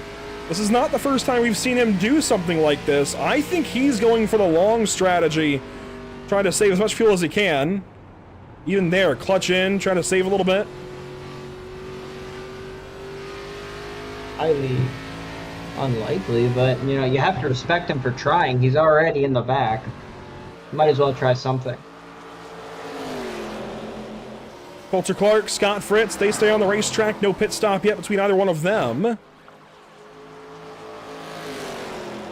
I think a lot of these guys will just choose to end up running this out a little bit longer and, you know, hope for a caution at some point. Or if they have to, they'll just take a shorter run at the end maybe. Take 2 tires instead of 4, maybe even fuel only, depending on how the laps work out. I mean, I'd imagine they can probably go about 60-ish laps on a tank, maybe 70. I mean, maybe. I don't know. It's just we're just gonna have to find out, right? They went stage 1. At least a few of them did without pitting, so we know that they can at least make however many plus a few caution laps. Problems for Zach Maddox. He has had an issue. Apparently, his wheel disconnected. Now, I don't know if that means that the actual wheel itself came unattached from the wheel base, or if that's a USB thing, or I don't know exactly what that means for Zach. But he comes off of 4, and it just keeps turning left. It doesn't look like a hardware disconnection. It looks like maybe the wheel came off the base because it didn't lock full left and on the brakes. I don't know. I think it might depend on what wheel he has. I know that they all operate differently when they're disconnected. I think so. Usually, if the wheel base loses connection to the PC, iRacing locks the wheel full left, full brakes. In this case, it just kind of coasted off to the inside. The software apparently locked up on him and stopped turning. He had pedals still, so if they're the same manufacturer for wheel and pedals, if it's the same manufacturer for each, that's certainly strange. Yeah, it is something, as yeah, Clark has been pulling away from Fritz at least a little bit more. As Fritz now into the pits, he probably realized he was just losing ground, and his only way of catching back up was coming in. Oh my God! Richard Wolsifer cooking the brakes there on entry. These guys now have 80 laps to go. This is unlikely. Yeah, this is a little bit too early. So I said 80 earlier. You'd have to split it into 2 groups of 80. It'd actually be 2 groups of 70, so maybe about 68. These guys have not gone quite far enough, as you say. Coulter Clark is pitting, so this will still require a second pit stop out of these drivers. But you see Stallings, Fritz, Buzzio, and more all in the pit lane. Coulter Clark now working down towards them. And I just want to go back and get one replay of Wolsifer there trying to hit the pit lane, and apparently trying to hit the pit attenuator as well. Yeah. He almost did. So here's Wolsifer in the 56. I think he decided a little bit late that he was going to hit the pit lane. You see a lot of rear brake in it. And right here, oh, watch out. It is a very awkward pit lane here to get into, under green. And yeah, it's just going from that like high speed is just odd. As Clark is actually going to pull out barely ahead of Fritz. He's got 2 cars between them. One of them is the damaged Christenberry. Caution, it is Christenberry. I thought I saw somebody hit him. Yeah. Out of the corner of my eye. So Jake Christenberry. He's going to shake a lot up now. Yeah, this blows the entire cycle apart. Like, who's on the lead lap and who isn't? And this is on the cusp of being a one-stop or no-stop the rest of the way to the end. Parent is in the lead, followed by Walker, Patinko, Dyer, and Poole, your top 5. Let's go back and get a look at what just happened to car number 11. I thought I saw somebody get into his bumper right before the camera changed. So here's Jake. Kind of putt-putting on his own here. A little bit loose there off the corner. Tries to hold it low. Here comes some faster cars and better tires, and Taylor just hits him, and then he loses control. Yeah, and I think that might bring an end to our bracket championship, unfortunately. Here is the view from Cameron Taylor. It was right behind Clark. I mean, he just rolled into him and hit him. Well, nothing against him. I just don't think he expected Christenberry to be going so slow. I mean, that's part of it, though. If you're going to pit earlier, you got to work with the guys who are on older tires still. But again, you know, I'm confident that was nothing intentional out of Cameron Taylor. It's just the way it happened. So there we go. The race out to pit lane. Josh Parent going to get out first, it looks like, over Gray Walker and Evan Patinko. As you can imagine, there's a slew of drivers staying out. I don't know. I think they might be taking the waiver on because they were a lap down. Yes. It's all those guys that were lapped. I'm reading. Yeah, I was reading that Parent was still the leader. Yeah. Now, Parent holds the lead here. These guys are going to get the wave around. They just pitted, you know, somewhere between 15 and 5 laps ago, for the most part. So, Norman, Clark, Taylor, Fritz, they'll all get the wave around here. It's interesting that Ronnie Norman is ahead of Coulter Clark. I don't think we caught that right there because, well, Clark had literally just left the pit lane when that caution came out. So, we would have gotten there, trust me, but Ronnie Norman is at least ahead of the 4 car, but that is all kind of out the window now. He is in 10. So the entire top 9 currently on the lead lap. And then, am I reading this right? This will unlap everybody from Norman to Maple since they're technically crossing the line ahead of Parent. They're not one lap down anymore, so it will unlap all of those drivers. That is 12th through 20th. So back to 20th will now be back on the lead lap, and that really just excludes Zach Maddox, Cody Smith, and Johnny Wood Jr., as they are all in the pit lane or out of this race. As these guys pace around, one more lap here under caution. I want to take a look at what's upcoming for us here at Pit Stop TV, and here you go. Tomorrow night, we are in action at Federated Auto Parts Raceway Park, otherwise known as I-55 in Peevely, Missouri. We've got 305 sprint cars on the racetrack for the Regal Promotions Slide Job Syndicate 305 Nationals tomorrow evening. That should be a lot of fun. Then Monday, we get back in action with the Nora Retro Cup Series. They continue their season on to Michigan International Speedway, June 8th.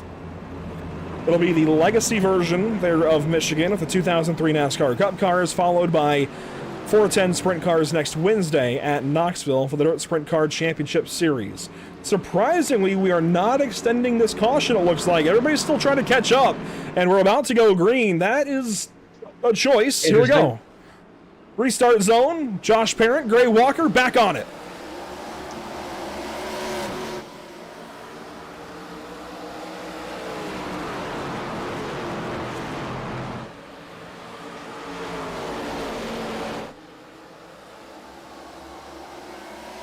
It is an entirely new race at the moment.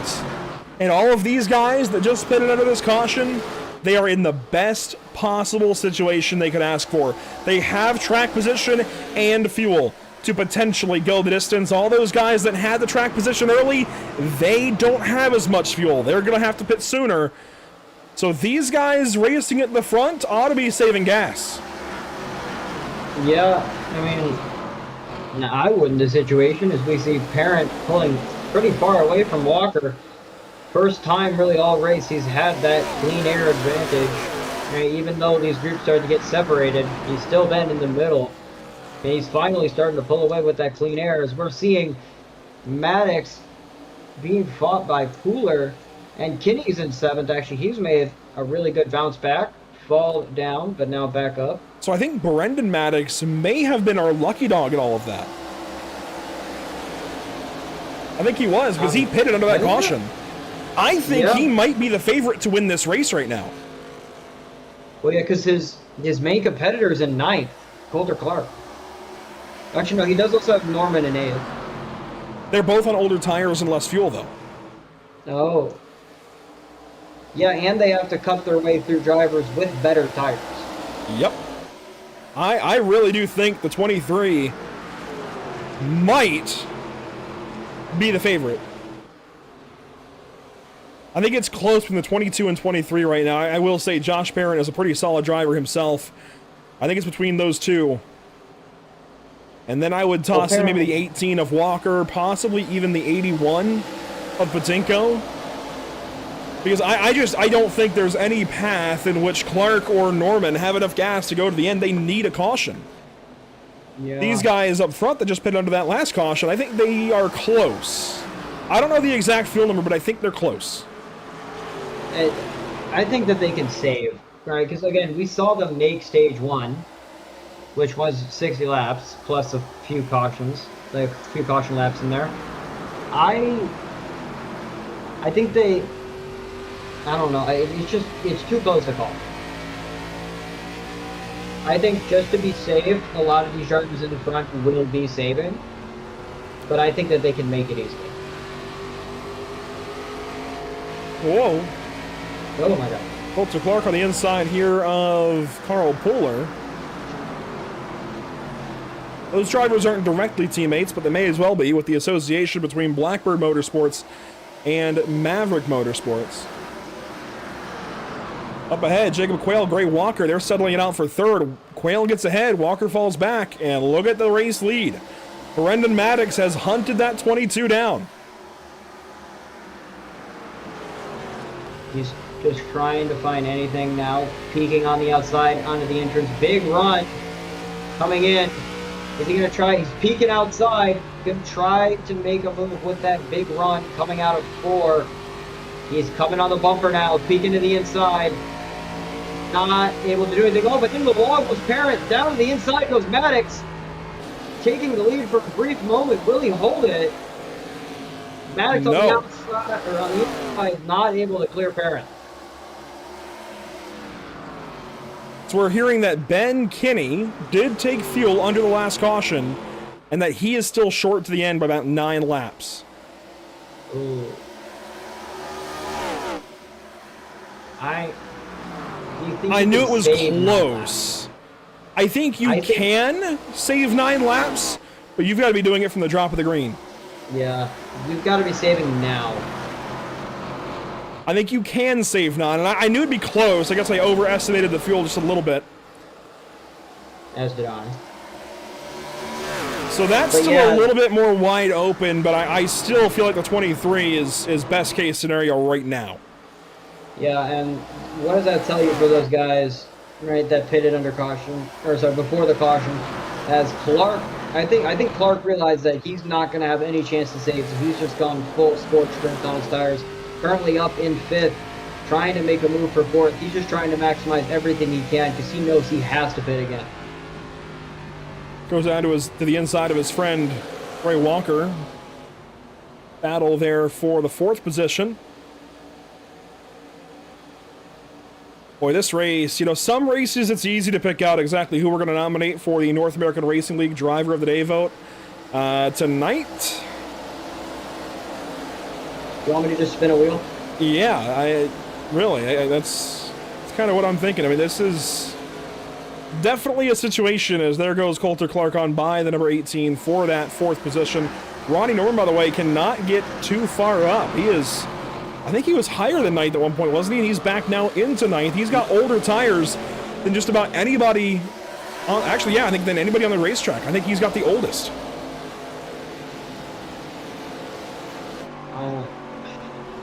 It's just unfortunate because he's having such a great race before that caution came out. Just really caught everyone off guard.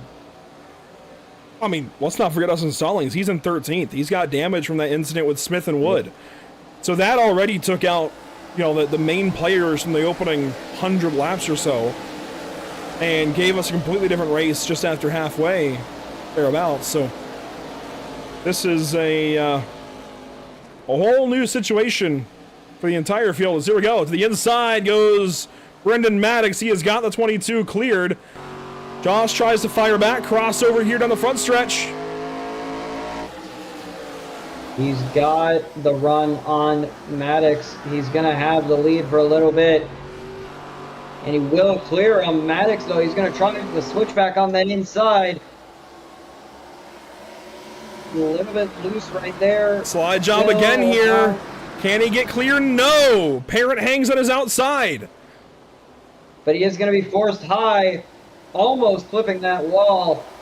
And Maddox is going to have another shot sail by him. I think all you've got to do in these little battles like this is just prevent one crossover and you're able to get the lead back away at least for a couple of laps. Maybe not for long, but you saw Parrott there stifle that run from the 23 of Maddox, able to hold him back a little bit longer as we approach 3/4 distance. I just think they need to stop fighting. They're wasting so much just fighting each other. They just need to be saving if they want to make it. That would require them to work together. Oh yeah, I forgot this is motorsports. You see they're both working to the inside there through turns 3 and 4. You may have noticed the obvious. This racetrack resurfaced a couple of years ago, at least in the corners. Some racetracks do that. Actually, Tri-County Motor Speedway in Hudson, North Carolina, when they repaved, they started at one end, then did the other, and then got the straightaways in subsequent years. At one point, they started, I think, with turns 1 and 2, and it was noticeable as Parrott gets way free off of 4. It was very noticeable, the grip difference in 1 and 2 versus 3 and 4. Later on, they got the other end of the racetrack, so then it was just the corners. The straightaways were still old. But then restarts were still making those guys spin their tires. So eventually the track went ahead and repaved the rest of the track, the straightaways that is. And now the corners are the oldest once again as Maddox takes another swipe there at the 22, no dice. You also see the background battle. That is the 25 and 4 battling for 3rd. But here at Iowa versus Tri-County, they went and they did select lanes of the corners. I don't know if this was just to make the NASCAR Cup cars work a little better here with their diffusers at the time, or if it was something as well to benefit IndyCar. I'm not really sure. But they did, and it has significantly changed the racing here at Iowa Speedway. The corners down on those strips of asphalt are much more grippy, and you've got to hit them. There's no more running the very outside of this racetrack. You've got to go down to the bottom and hit those grip strips, if you will, if you want to be fast here. Yeah, and Quayle and Clark have actually gained a lot of ground. Sorry to derail you, but I just noticed that they were further back, almost about a second. Are we seeing Parrott and Maddox start to realize they need to save? Possibly. Maybe more Maddox realizing that than Parrott. He might have already known that, but I think we're starting to see them taper the battle off just a little bit, and don't worry, you didn't derail me. First, there has to be a train in the station for that to happen. That's fair. Like it's a train on the tracks, if you will. Yeah, I don't. Maddox is just continuing to try to send it. Whoa. It feels like he's not trying to save. Oh, big shot there into turn 3. Oh. They both go up the racetrack. I just said you cannot miss the bottom of the racetrack nearly 4 wide off of turn 4. Quayle and Clark took a look.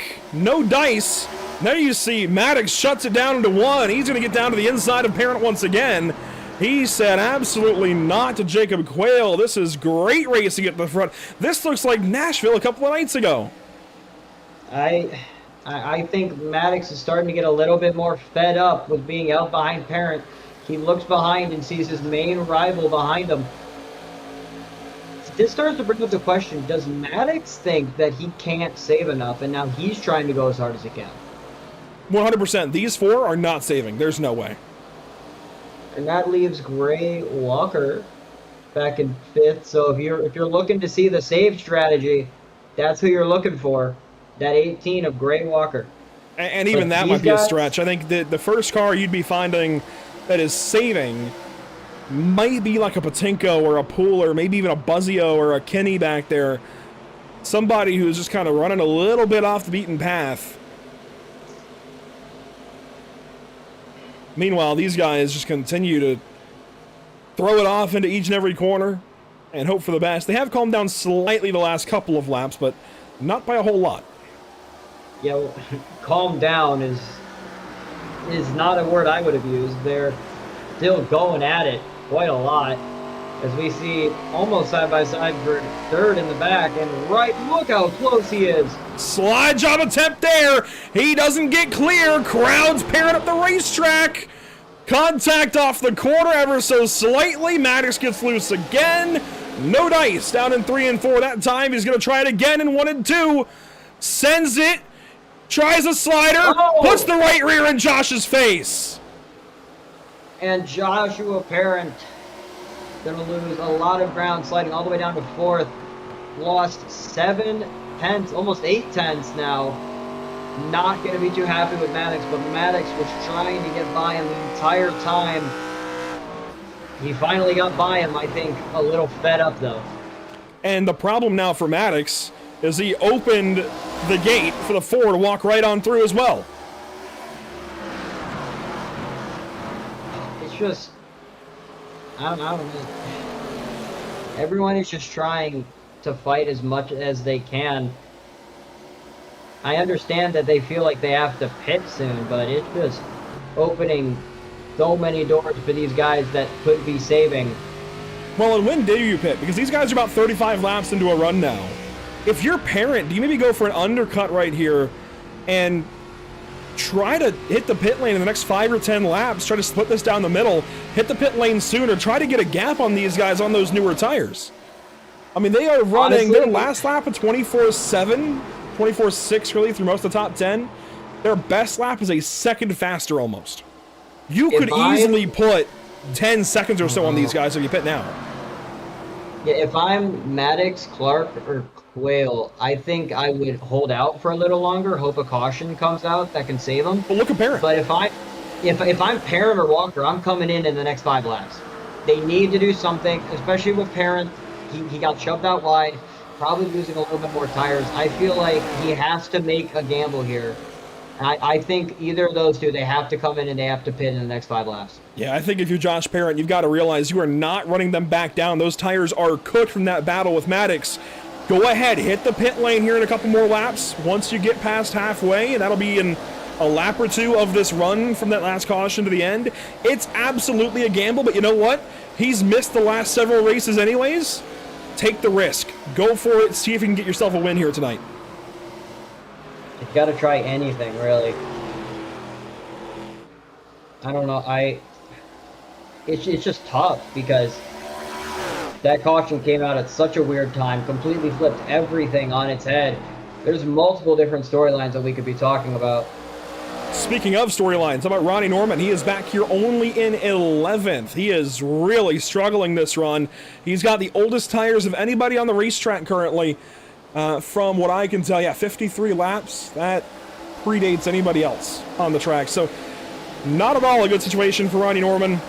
The early speed being thwarted by some missed pit strategy, unfortunately. And in that same vein, Dustin Stallings is back here in 13th spot. He had that damage in that incident between Wood and Smith, both of which are now out of the race. Smith continued on for a little bit longer. Wood now 83 laps down.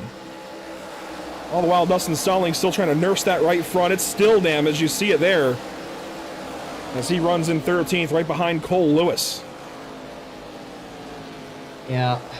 And how about some of these guys having good runs? So we just talked about a couple of bad runs for these guys. Let's go up to the front. Jacob Quayle. He runs third. This is unexpected out of him. Good to see, though, as you see the leaders are getting out of it, or getting at it, rather. Here we go. Coulter Clark does have older tires, but he has been on it this race. Maddox not going to let him go. These are, I would say these are the two championship contenders. I do think these are the two favorites for the title for sure at the moment. I think, honestly, I think there's a higher chance of these two, like of one of these two winning it than everyone else in the field. And we're seeing a great display of battling and what we could potentially be seeing come season end for a championship. William Maple Jr., he has hit the pit lane. He'll be heading back out, so he's cutting this thing down the middle. He's going to take the risk of pitting early and see what he can do. He took 2 tires, surprisingly. Josh Parent. Walker are continuing. Yeah, sorry. Yeah, they're still battling here for 4th.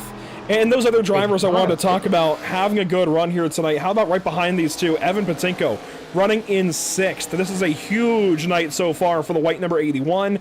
Behind him, I would say the 41 certainly have been Kinney. He's back in the top 10. Obviously, the caution helped him get this track position, but you hear it. Josh Parent to the pit lane. He slid on the way in, too. Very sideways coming into it. Late pit. Did he get a penalty? He might have gotten a penalty. We'll find out. If he gets held in the box here after the 14 or so seconds, that would indicate a penalty. Here comes Quayle to the pit lane. He's going to match the strategy of his Spirit Racing teammate. Let's see. Right side's only for Parent. Wow. It's a bold strategy. Yeah. We'll see how that one works out for him. I'm not so sure on that. I think the gains you can make with 4 tires versus 2 on the racetrack might be a little better than the gain you get from only cutting off about 4.5 seconds in the box. Quayle's in the pits.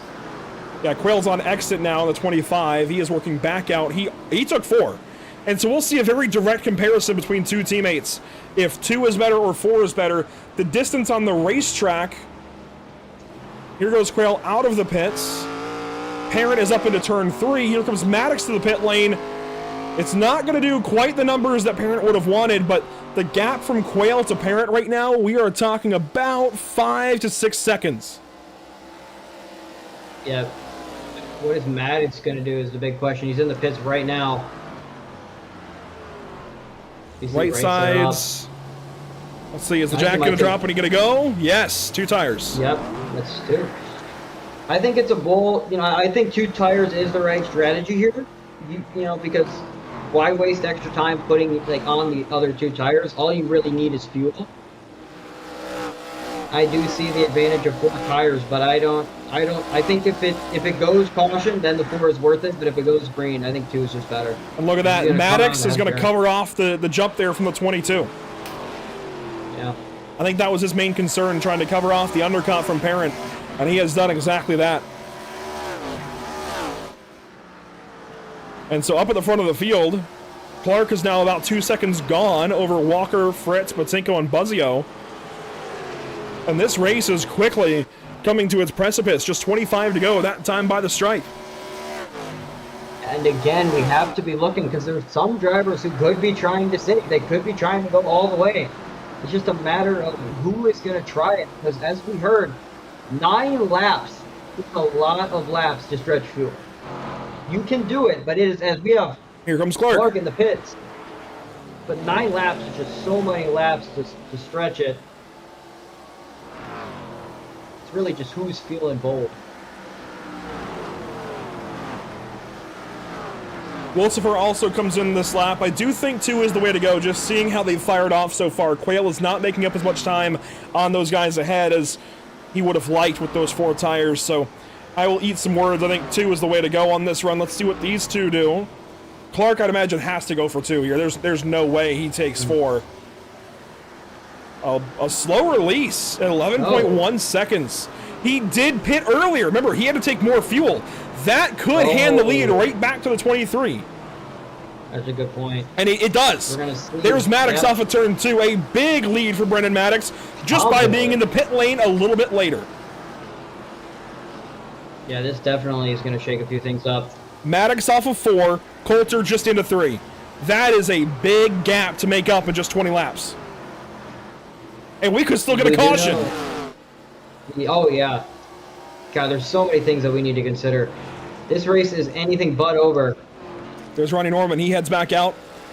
You saw the 4 ahead. That was Coulter Clark. There goes the 56 of Wolsifer. It's a slow pit speed here at Iowa. I think it's, what, 35 miles an hour? It is a crawl down the pit lane. It's something like that. It's 35, 40, or 45. Let me see if I can find it. Should be in the rules tab. Rules. Or if you hit test drive, I think it'll tell you. Hit test drive, get in the car, I think it should show you. I don't see that button. It would be at the top, but anyhow. Oh, I see. Gray Walker, Scott Fritz, nose to tail, quarter panel to fender.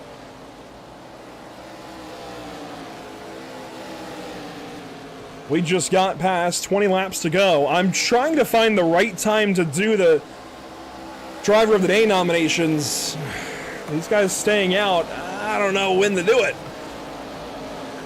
I think we're on 15 to go. We'll wait just a little bit longer. I think I'm going to try to target about 12, I think, and hope that these guys pit in that time to give us an accurate representation of how the field is going to look. Although we can start to get an idea, because here is the 23 of Brendan Maddox. He is about 2.5 seconds ahead of this car, the 22 of Josh Parent. And look who's right behind him. I might be eating words a second time. Those tires are firing off very nicely all of a sudden for Quayle. He has run his teammate down from about 5 seconds back. Yeah, I mean, if he can get ahead of Parent, I think if he can get the lucky dog and a caution comes out, this race is his. 2 tires, Buzzio down and away. He'll exit behind Clark, it looks like. There goes the 4 car. And Quayle, he took a shot there at his teammate Parent. No dice just yet. And, oh, we got Fritz in. Fritz is in. And, oh, my God, he almost hit the pit entrance. He didn't, just barely. Again, this is a wonky pit road to hit. It's very awkward. Oh, my God. Very close to the pit entrance. Walker now first. Well, still first. Patinko now second. Kinney third. Boy, imagine a caution now. That would almost hurt. Fritz exiting the pit lane. Or no, he's actually still getting service. 2 tires so far. I think if you're pitting this late, it has to be 2, right? There's no way you take 4 now. I mean, I feel like by 10 to go, at 10 to go, no matter what happens, you're trying to stretch it. Like, even if it looks incredibly unlikely, you have no choice but to try and stretch it. Stallings in. You're riding on board with Coulter Clark. He is now within a second of Josh Parent and Jacob Quayle. There's the gap on your bottom right. It's tracking to Fritz. Well, it says Fritz. Now, there we go. It says Parent. So within a second of Parent, he's going to run that 22 car down, I think, for sure. But I don't know that he gets up to Maddox. We're talking about 6 seconds up to Maddox, it looks like. Actually, no, 4. About 4. There's Maddox. Yeah. I'm getting 7 from Zach. So I was looking at Zachary Maddox. Brendan Maddox is about 4, 3, 4. This race is anything but figured out, that's for sure. Patinko in the pit lane in the number 81. He has finally come in. And he is being joined now by Ben Kinney, who's going to hit the pits here with about 12 to go. Ray Walker. Something I just noticed. Christenberry is in fifth. I don't think he's got enough. But I think he's trying to wait on a caution. Yeah, here he goes to the pit lane. Oh, never mind. All right, I'll stop talking. Kenny is in. Walker's still running. I'm trying to delay this, but we just got to do it here. Who you got? Driver of the day. We're starting to get a better idea of how this is going to work out. Maddox is still a good ways ahead of Clark, about 3 seconds right now. I think I have to go Maddox. He has had an insane race. Started, what, 15th place? And currently looks like he might win the race because I don't know if these other guys can stretch it. Coming from 15th all the way to potentially most likely race winner here. Yeah, it says right there 15th. That is an impressive showing. Yeah, you got to hand it to him. What a drive. It only says 10 laps led, but he has been up there almost the entire race. I'm going to go ahead and quickly take Coulter Clark here. He's got 25 laps led. I know he kind of came to life late, but I mean, once again, he is one of the top drivers threatening for a win. It might not work out for him, but to go from where he's been the last couple of seasons to this kind of performance so far, trying to get a 4th win tonight, it's been impressive. Who you got for the second pick? You know, give me Quayle. Honestly, he has had a great race. Someone we didn't really expect to be up here. As by the way, Pooler is on the pit lane. There's Pooler, and Walker is now in. That will turn the lead over to Dakota Bly here briefly. We talked about him saving earlier. Can he go the distance? We'll see, but Maddox is only a couple of seconds back. So Maddox, Clark, and Quayle are on the driver of the day vote. By the way, White has not yet pitted on this run. I am going to drop down here just a little bit. I'm looking around. I'm going to go Evan Patinko. That's a feel-good story. I think he's got a top 10 on the way, very close to it, if not. This is who I'm going with for my other driver of the day pick. He has been really solid today. He looked not too great. 17th at the start. He has brought it to life later on in this race and has been very impressive to me. So a nod there. It's Evan Patinko in the North American Racing League driver of the day vote. That vote now live over on YouTube. Get your votes in quick. Meanwhile, 7 laps to go. Here's Dakota Bly. He leads. Can he go the distance? He could still rob a top 3, top 5, something like that, but I think Maddox has got him for the win. Yeah, and again, Quayle does have 4 fresh tires. They seem to have cooled off a little bit. But he's 1.5 behind. I don't know. Maybe if Maddox catches up to Bly, we could see Bly try really holding up Maddox and give Quayle a shot. Clark, by the way, being held up by Jordan White. These two have a history. They have not exactly been fans of one another lately, but Clark gets by there finally. That's for 4th position. White falls back to 5th. He is trying to save all he can to get the best finish he can after a really, really awful start today. Meanwhile, this gaggle, this could be that caution. We could still get one. Kristen Berry's lapped. Fritz, Wolsifer, and Buzzio here, all battling for these positions. And it's just a who's who. Honestly, you have a better chance of finding your driver in the top 5 as in 15th. Super. Everything. They might not catch the 88. 4 laps to go. That's inside of 4 miles. What was their last lap time? 24.7 for Bly, 24.4 for Maddox. Give me a second here to get it up proper. I don't know. It's going to be really, really close. Catching is one thing, passing's another. With 4 to That's go. the wrong one. Hang on, let me get this right. Or sorry, 3 to go. 3 to go. There we go. Bottom row. They might not catch Bly. They might not get him. Holy cow. 2 laps to go. This time by. Can Dakota Bly make it to the end? He does have to deal with a Maddox. I don't 7/10 of the line. Gained a lot right there. 2 to go. The dirty air from Zach Maddox holding the 88 up now. This is going to be a last-ditch effort of fuel saving and of passing from Brendan. Brendan sliding into 3. Dakota Bly going to take the white flag at Iowa Speedway. Come on, Dakota. One more lap. White flag brought to you by Whiplash Sim Cams. Come on. Maddox is right there, though. You have to look out. He's obviously going to try something either going into 4 or out of 4. I think it's going to have to come out of. He's not there, but huge shot. Don't hit him. Don't hit him. Don't hit him. Come on, Dakota. Come on, Dakota. Come on. Dakota Bly is a BRB race winner at Iowa Speedway. Are you kidding me? And oh my God, Brendan Maddox, a huge send at the end. He almost lost second. You see, just barely holds on to it. What a performance to save until the end. Dakota Bly finally gets it done in BRB. He finally saves all the fuel you could ask for here in Iowa. The cornrows, the field of dreams, it all comes true for Dakota here at Iowa Speedway. If I would have known he was going to be able to do that, I would have put him up for driver of the day. Unbelievable. I don't care what the vote says. Dakota Bly is my driver of the day. I don't care what the vote says. Holy cow. Might have to make a second poll saying, do we ignore the other one and make Dakota Bly our driver of the day? He ain't got fuel. Let's get him. He ain't doing burnouts. Let's get him. I want this emotion. Where is he? Where is he? Where is he? I'm just going to hot swap him right to the broadcast booth. Where are you, Dakota? Dakota! Dakota, how? You already know. The masterclass in fuel saving. How long did you know you'd do that?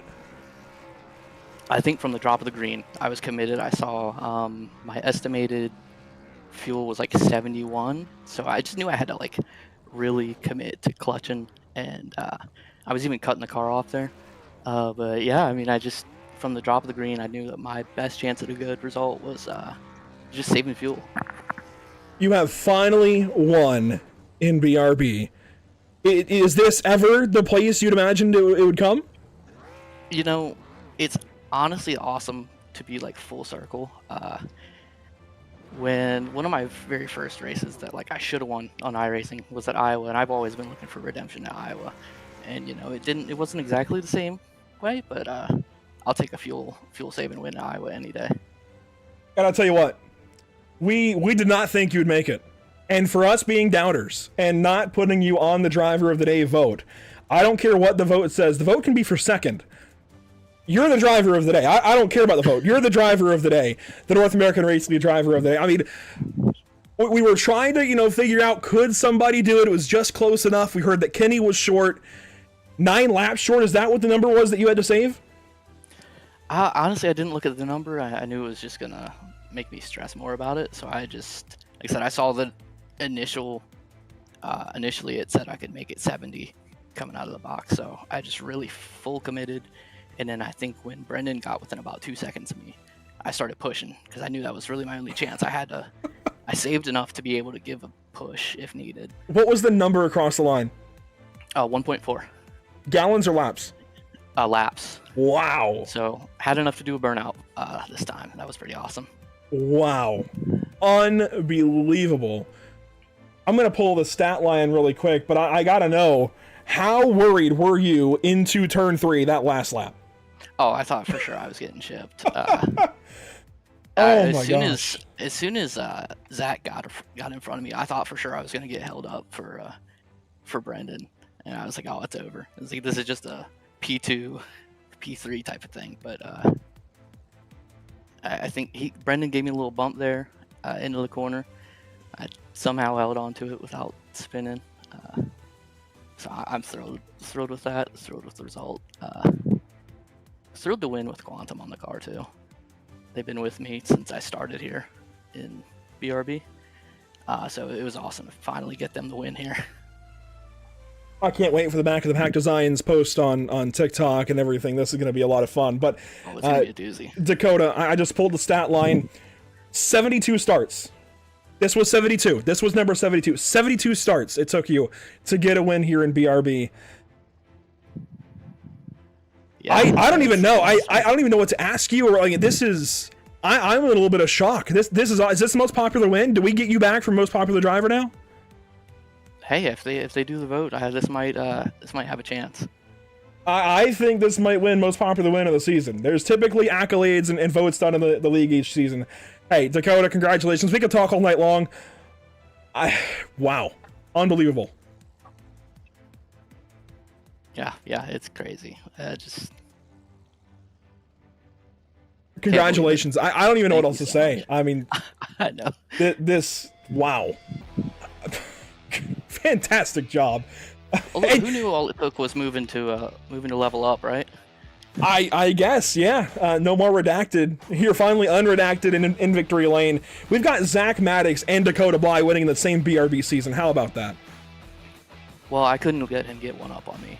We had to just get Fair. that settled. Fair. I recall that, I think, after Daytona, right? That was the whole... Yeah. Yeah, okay, you got him back. Yeah, Well, now we're even again, so. Dakota, good to talk to you. Congratulations. I can't wait to talk to you again. Congrats. Thank you. Unbelievable. I can't. We're gonna go and we'll get our results now. I wanted that right after the finish, the burnouts, everything. We needed that. So let's go back and take a look at the unofficial race results here at Iowa Speedway. The Cut It 200, boy, he cut it close. Dakota Bly wins. Brendan Maddox, I can't even get the names out. Brendan Maddox second, Jacob Quayle third. We'll talk to each of them in a moment. Coulter Clark, Josh Parent. Wow. Crazy top five. Scott Fritz, Adam Buzzy, Richard Wolfsford, Ronnie Norman, and Gray Walker. Some great stories there in the top 10. And of course, Brendan Maddox will win the BRB bonus bracket brawl. It'll be good to talk to him here in a second. I still just can't believe this. Absolutely insane finish. And Evan Patinko, 11th, Stallings in 12th, Pooler 13th, Lewis in 14th, Jordan Williams in 15th, Ben Kinney in 16th, Jake Christenberry, the other contender for those $50, going to finish in 17th. Unfortunately, does not get it. Dyer 18th, Taylor 19th, and William Abel Jr. will round out the top 20. Back in 21st this evening out of a 23-car field, Zach Maddox, unfortunately. Not a great night. He had his wheel disconnect on him. It was already not going great, and it just really soured things up even worse. Cody Smith, Johnny Wood Jr. out early after their contact in the opening 100. Let's go ahead and bring in our second place finisher, Super. Here he is, Brendan Maddox. He also wins the bracket brawl. For me. Yeah, as we mentioned, Brendan Maddox, you might not have won the race, but you still did win the bracket brawl. How do you feel about that? I mean, it's pretty cool. I can't lie. Something that I helped to sponsor and help to bring. So that's pretty cool. But I wanted the win. I mean, there's no other way to say it. I wanted that win. I don't know how the dude saved that much fuel. If I had another lap, I think I'd have gotten him, but I don't know how he saved that much freaking fuel. That's insane. So, yeah, it's cool to win the bracket brawl. I always call it the bonus brawl. That's what we used to call it. It is cool to win that. Thanks to Richard for putting that off. I definitely did not think coming into this season that I would, make it past the first round. I was looking at the races, in Mexico and Dayton Road Course, all within this bracket brawl, and we come to a track like Iowa, which is a really, really challenging track. And the track temp didn't help either with the challenge, to be honest. But I think it's good. Let me rephrase that. I think it's good to have the hot track temp because drivers can really show their talent.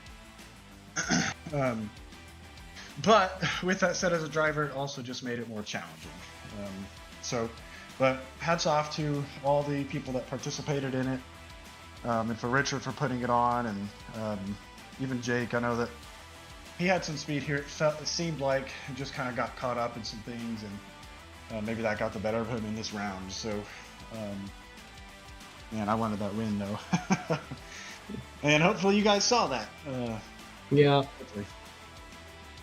Going into that, what were you, what was your, going into the final lap, did you think you still had a chance to get him?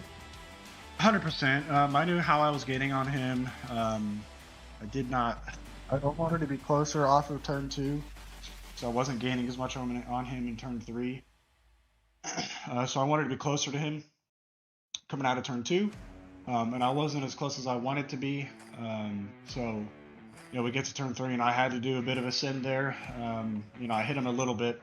Try not to send him up the track or wreck him or anything, but, just doing what I can for, doing what I can to try to win it on the last lap. well, what else could you do? I definitely tried, everything that I could. So, man, I even see it in the replay. Is that turn 1? Did I hit the apron in turn 1? I believe that you did. Let me see. Was this? Yeah, this was last lap. Give me a second, Brendan. I'll get you the full lap at speed. One sec. Okay, I gotta sit down and watch this. Go back here. A lot of settings to change. This guy is being demanding. Here we go. Give me a sec. All right, this is coming to white. Let's see it here. There's white.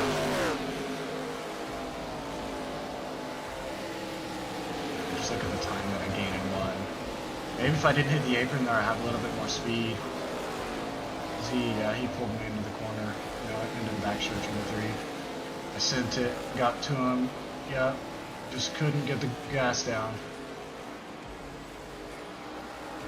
Oh man, I tried. How close was Quail? Did I finish second? I believe you did, but I believe he was about, I can't remember the exact number. I want to say 300th behind him. 300th. Yeah, 300th. Oh man, what a race. I mean, Dakota's doing what he can. He's really good at saving fuel. I didn't even consider that as an option. And, man, just to... Here's a slow out of the line. Wait for it. Wait for it. Right there. Dude, I barely beat him to the line. Yeah. Yeah, that's crazy. Hats off to Quail, too. He was really fast in the practice race. I think Coulter should have been up there. If Coulter was up there, he might have gotten to Bly earlier and maybe would have passed him, but Coulter was faster than me. Same with Dustin. Dustin was faster than me, but whenever Smith and Johnny got into it, I think he got some damage. So I don't know how that wasn't a caution either. Just to be plain honest, I don't know how that was not a caution. But I guess it's how the cookie crumbles. It's a good race to end the brawl on. Yeah, well, it was a great race, and hopefully we can see you do better next time with a win. And good luck to you in your future endeavors. Thank you, Super. Big win for Dakota Bly. Big disappointment, I think, for Brendan Maddox, unfortunately. And, I mean, that's natural. That's the way it's going to be. You want to win these races. He was so close there and probably felt like that entire run leading up to those last couple of laps he had it in the bag. But another driver who nearly had that second place. Boy, Jacob, this was a stellar run from you. I think we kind of overlooked you a little bit, honestly, well, I did, at least on Driver of the Day. Super got you on there. A great run all night long. We saw you kind of just in the mix there early, kind of hanging out, watching things happen, and then by halfway you were in it. How close were you to, maybe being ahead of that 23? You took the 4 tires versus the 2. I wasn't sure, but I mean, it worked out to get you by the 22 at the very least. Yeah, like 5 more laps, and it's pretty hard. I mean, if you're on the outside, he probably could have held me off for quite a while, so it would have been definitely tough. But I mean, I haven't even had a top 10 this season. It's been just terrible, piling in every wreck. So this track really suited me. So I'm happy right now. It's awesome. There's a week off before Rockingham. How do you carry this into an off week and then another racetrack that is a little bit similar, I guess, to Iowa? It is highly banked. It's around a mile in length. Still, though, you race it completely differently. It's a very different racetrack in practice, but on paper it looks somewhat close. Yeah, I mean, I think I'll be solid there. I'm more worried about like 1.5 miles than Rockingham. I should be good if I put some practice in. But yeah, I mean, it's a great day, definitely. And of course, this season it's been kind of hit or miss. I feel like for all of you Spirit drivers, obviously Jourdain has had great runs. I think he's kind of been leading by a little bit. But tonight it definitely felt like a turning of the tides. Parent came back after a few weeks away, and it seems like you guys were all kind of, again, just right there on the edge of being in the mix all night long. Despite Jourdain starting from the back, he was up front there at the end. I mean, it was an interesting, I guess, turning of the tides there. Would you agree?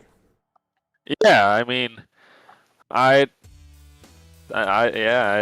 Jourdain, I'm trying to remember what. Yeah, he just lost track position, and it's just track. It's all about track position. I mean, I was fuel saving after the stage, hoping I was gonna go and do a one-stop strategy because I lost all my track position. I didn't want to drive through the field and probably get crashed again. So, but once I got the track position, I knew I had the speed from the practice race. So. Yeah, it was a great day. Thank you to my teammates and Mason, and yeah, it was definitely a fun race. And it was a fantastic finish. You nearly had second place. Hopefully we're talking to you again soon, Jacob. Congratulations. It was a lot of fun watching that 25 in the mix tonight. Yeah, thank you. Good night. Jacob Quayle with a big third place finish here this evening at Iowa Speedway. A solid showing for him. And, well, quick score update. Super, how we looking? Well, currently we got about 1 minute left in the Golden Knights Carolina game. It was just iced, and Vegas Golden Knights scored with about 3 minutes remaining, making it 5-4. Carolina does have the net pulled. It looks like it's going to be a doozy for game 1 of the final. Well, there you go. So, a shootout, it looks like. I think they're in Raleigh tonight for the first game of the series. But, they are, yes. I do want to still award the technical driver of the day vote, and that will go to Brendan Maddox, but I still maintain that the true driver of the day is easily Dakota Bly. That fuel saving to the end, that was incredible. So, this was crazy. This was an awesome race to end out this stint with BRB here for season number 6. Obviously, Summer Shootout, kind of taking our focus here at the channel the next handful of Tuesdays. I know it's not ideal as far as things go, you know, trying to cover the series all season long, but it's part of it, part of the scheduling conflict, unfortunately. And boy, what a great way to leave it, though, right? I mean, we could not have asked for a better race, I think, to leave off for the summer. Yeah, it was an absolute doozy. Unfortunately, right, we won't be able to be here commentating them, but it's gonna be in great hands. It's a great series. It's gonna be very well handled. And you see the upcoming shows for us here at Pit Stop TV. Next up, tomorrow night, we actually have the Regal Promotions 305 Nationals with 305 sprint cars from I-55. Then Monday, June 8th, we get back in action with NORA Retro Cup Series action at Michigan. And then we have some more sprint car racing next week from Knoxville for the Dirt Sprint Car Championship Series. 410s next week at Knoxville versus the 305s you'll see tomorrow night at I-55. It's been a lot of fun, as always. A quick look back at the season schedule here in season number 6. And I mean, the series next up goes out to Rockingham. Unfortunately, we will not be there. There will be alternate coverage in place. Again, I don't think the series has an official announcement out yet, so we'll let that be. Pay attention to series socials and such for that. But it will be from Rockingham through Sonoma, so we'll come back for Talladega, Atlanta, and California to bookend the season. I believe as well that'll be Legacy Atlanta, I think, this time around. I'm not entirely sure. I guess if I check the league schedule tab, I believe it is. I just haven't thought about that part in a while.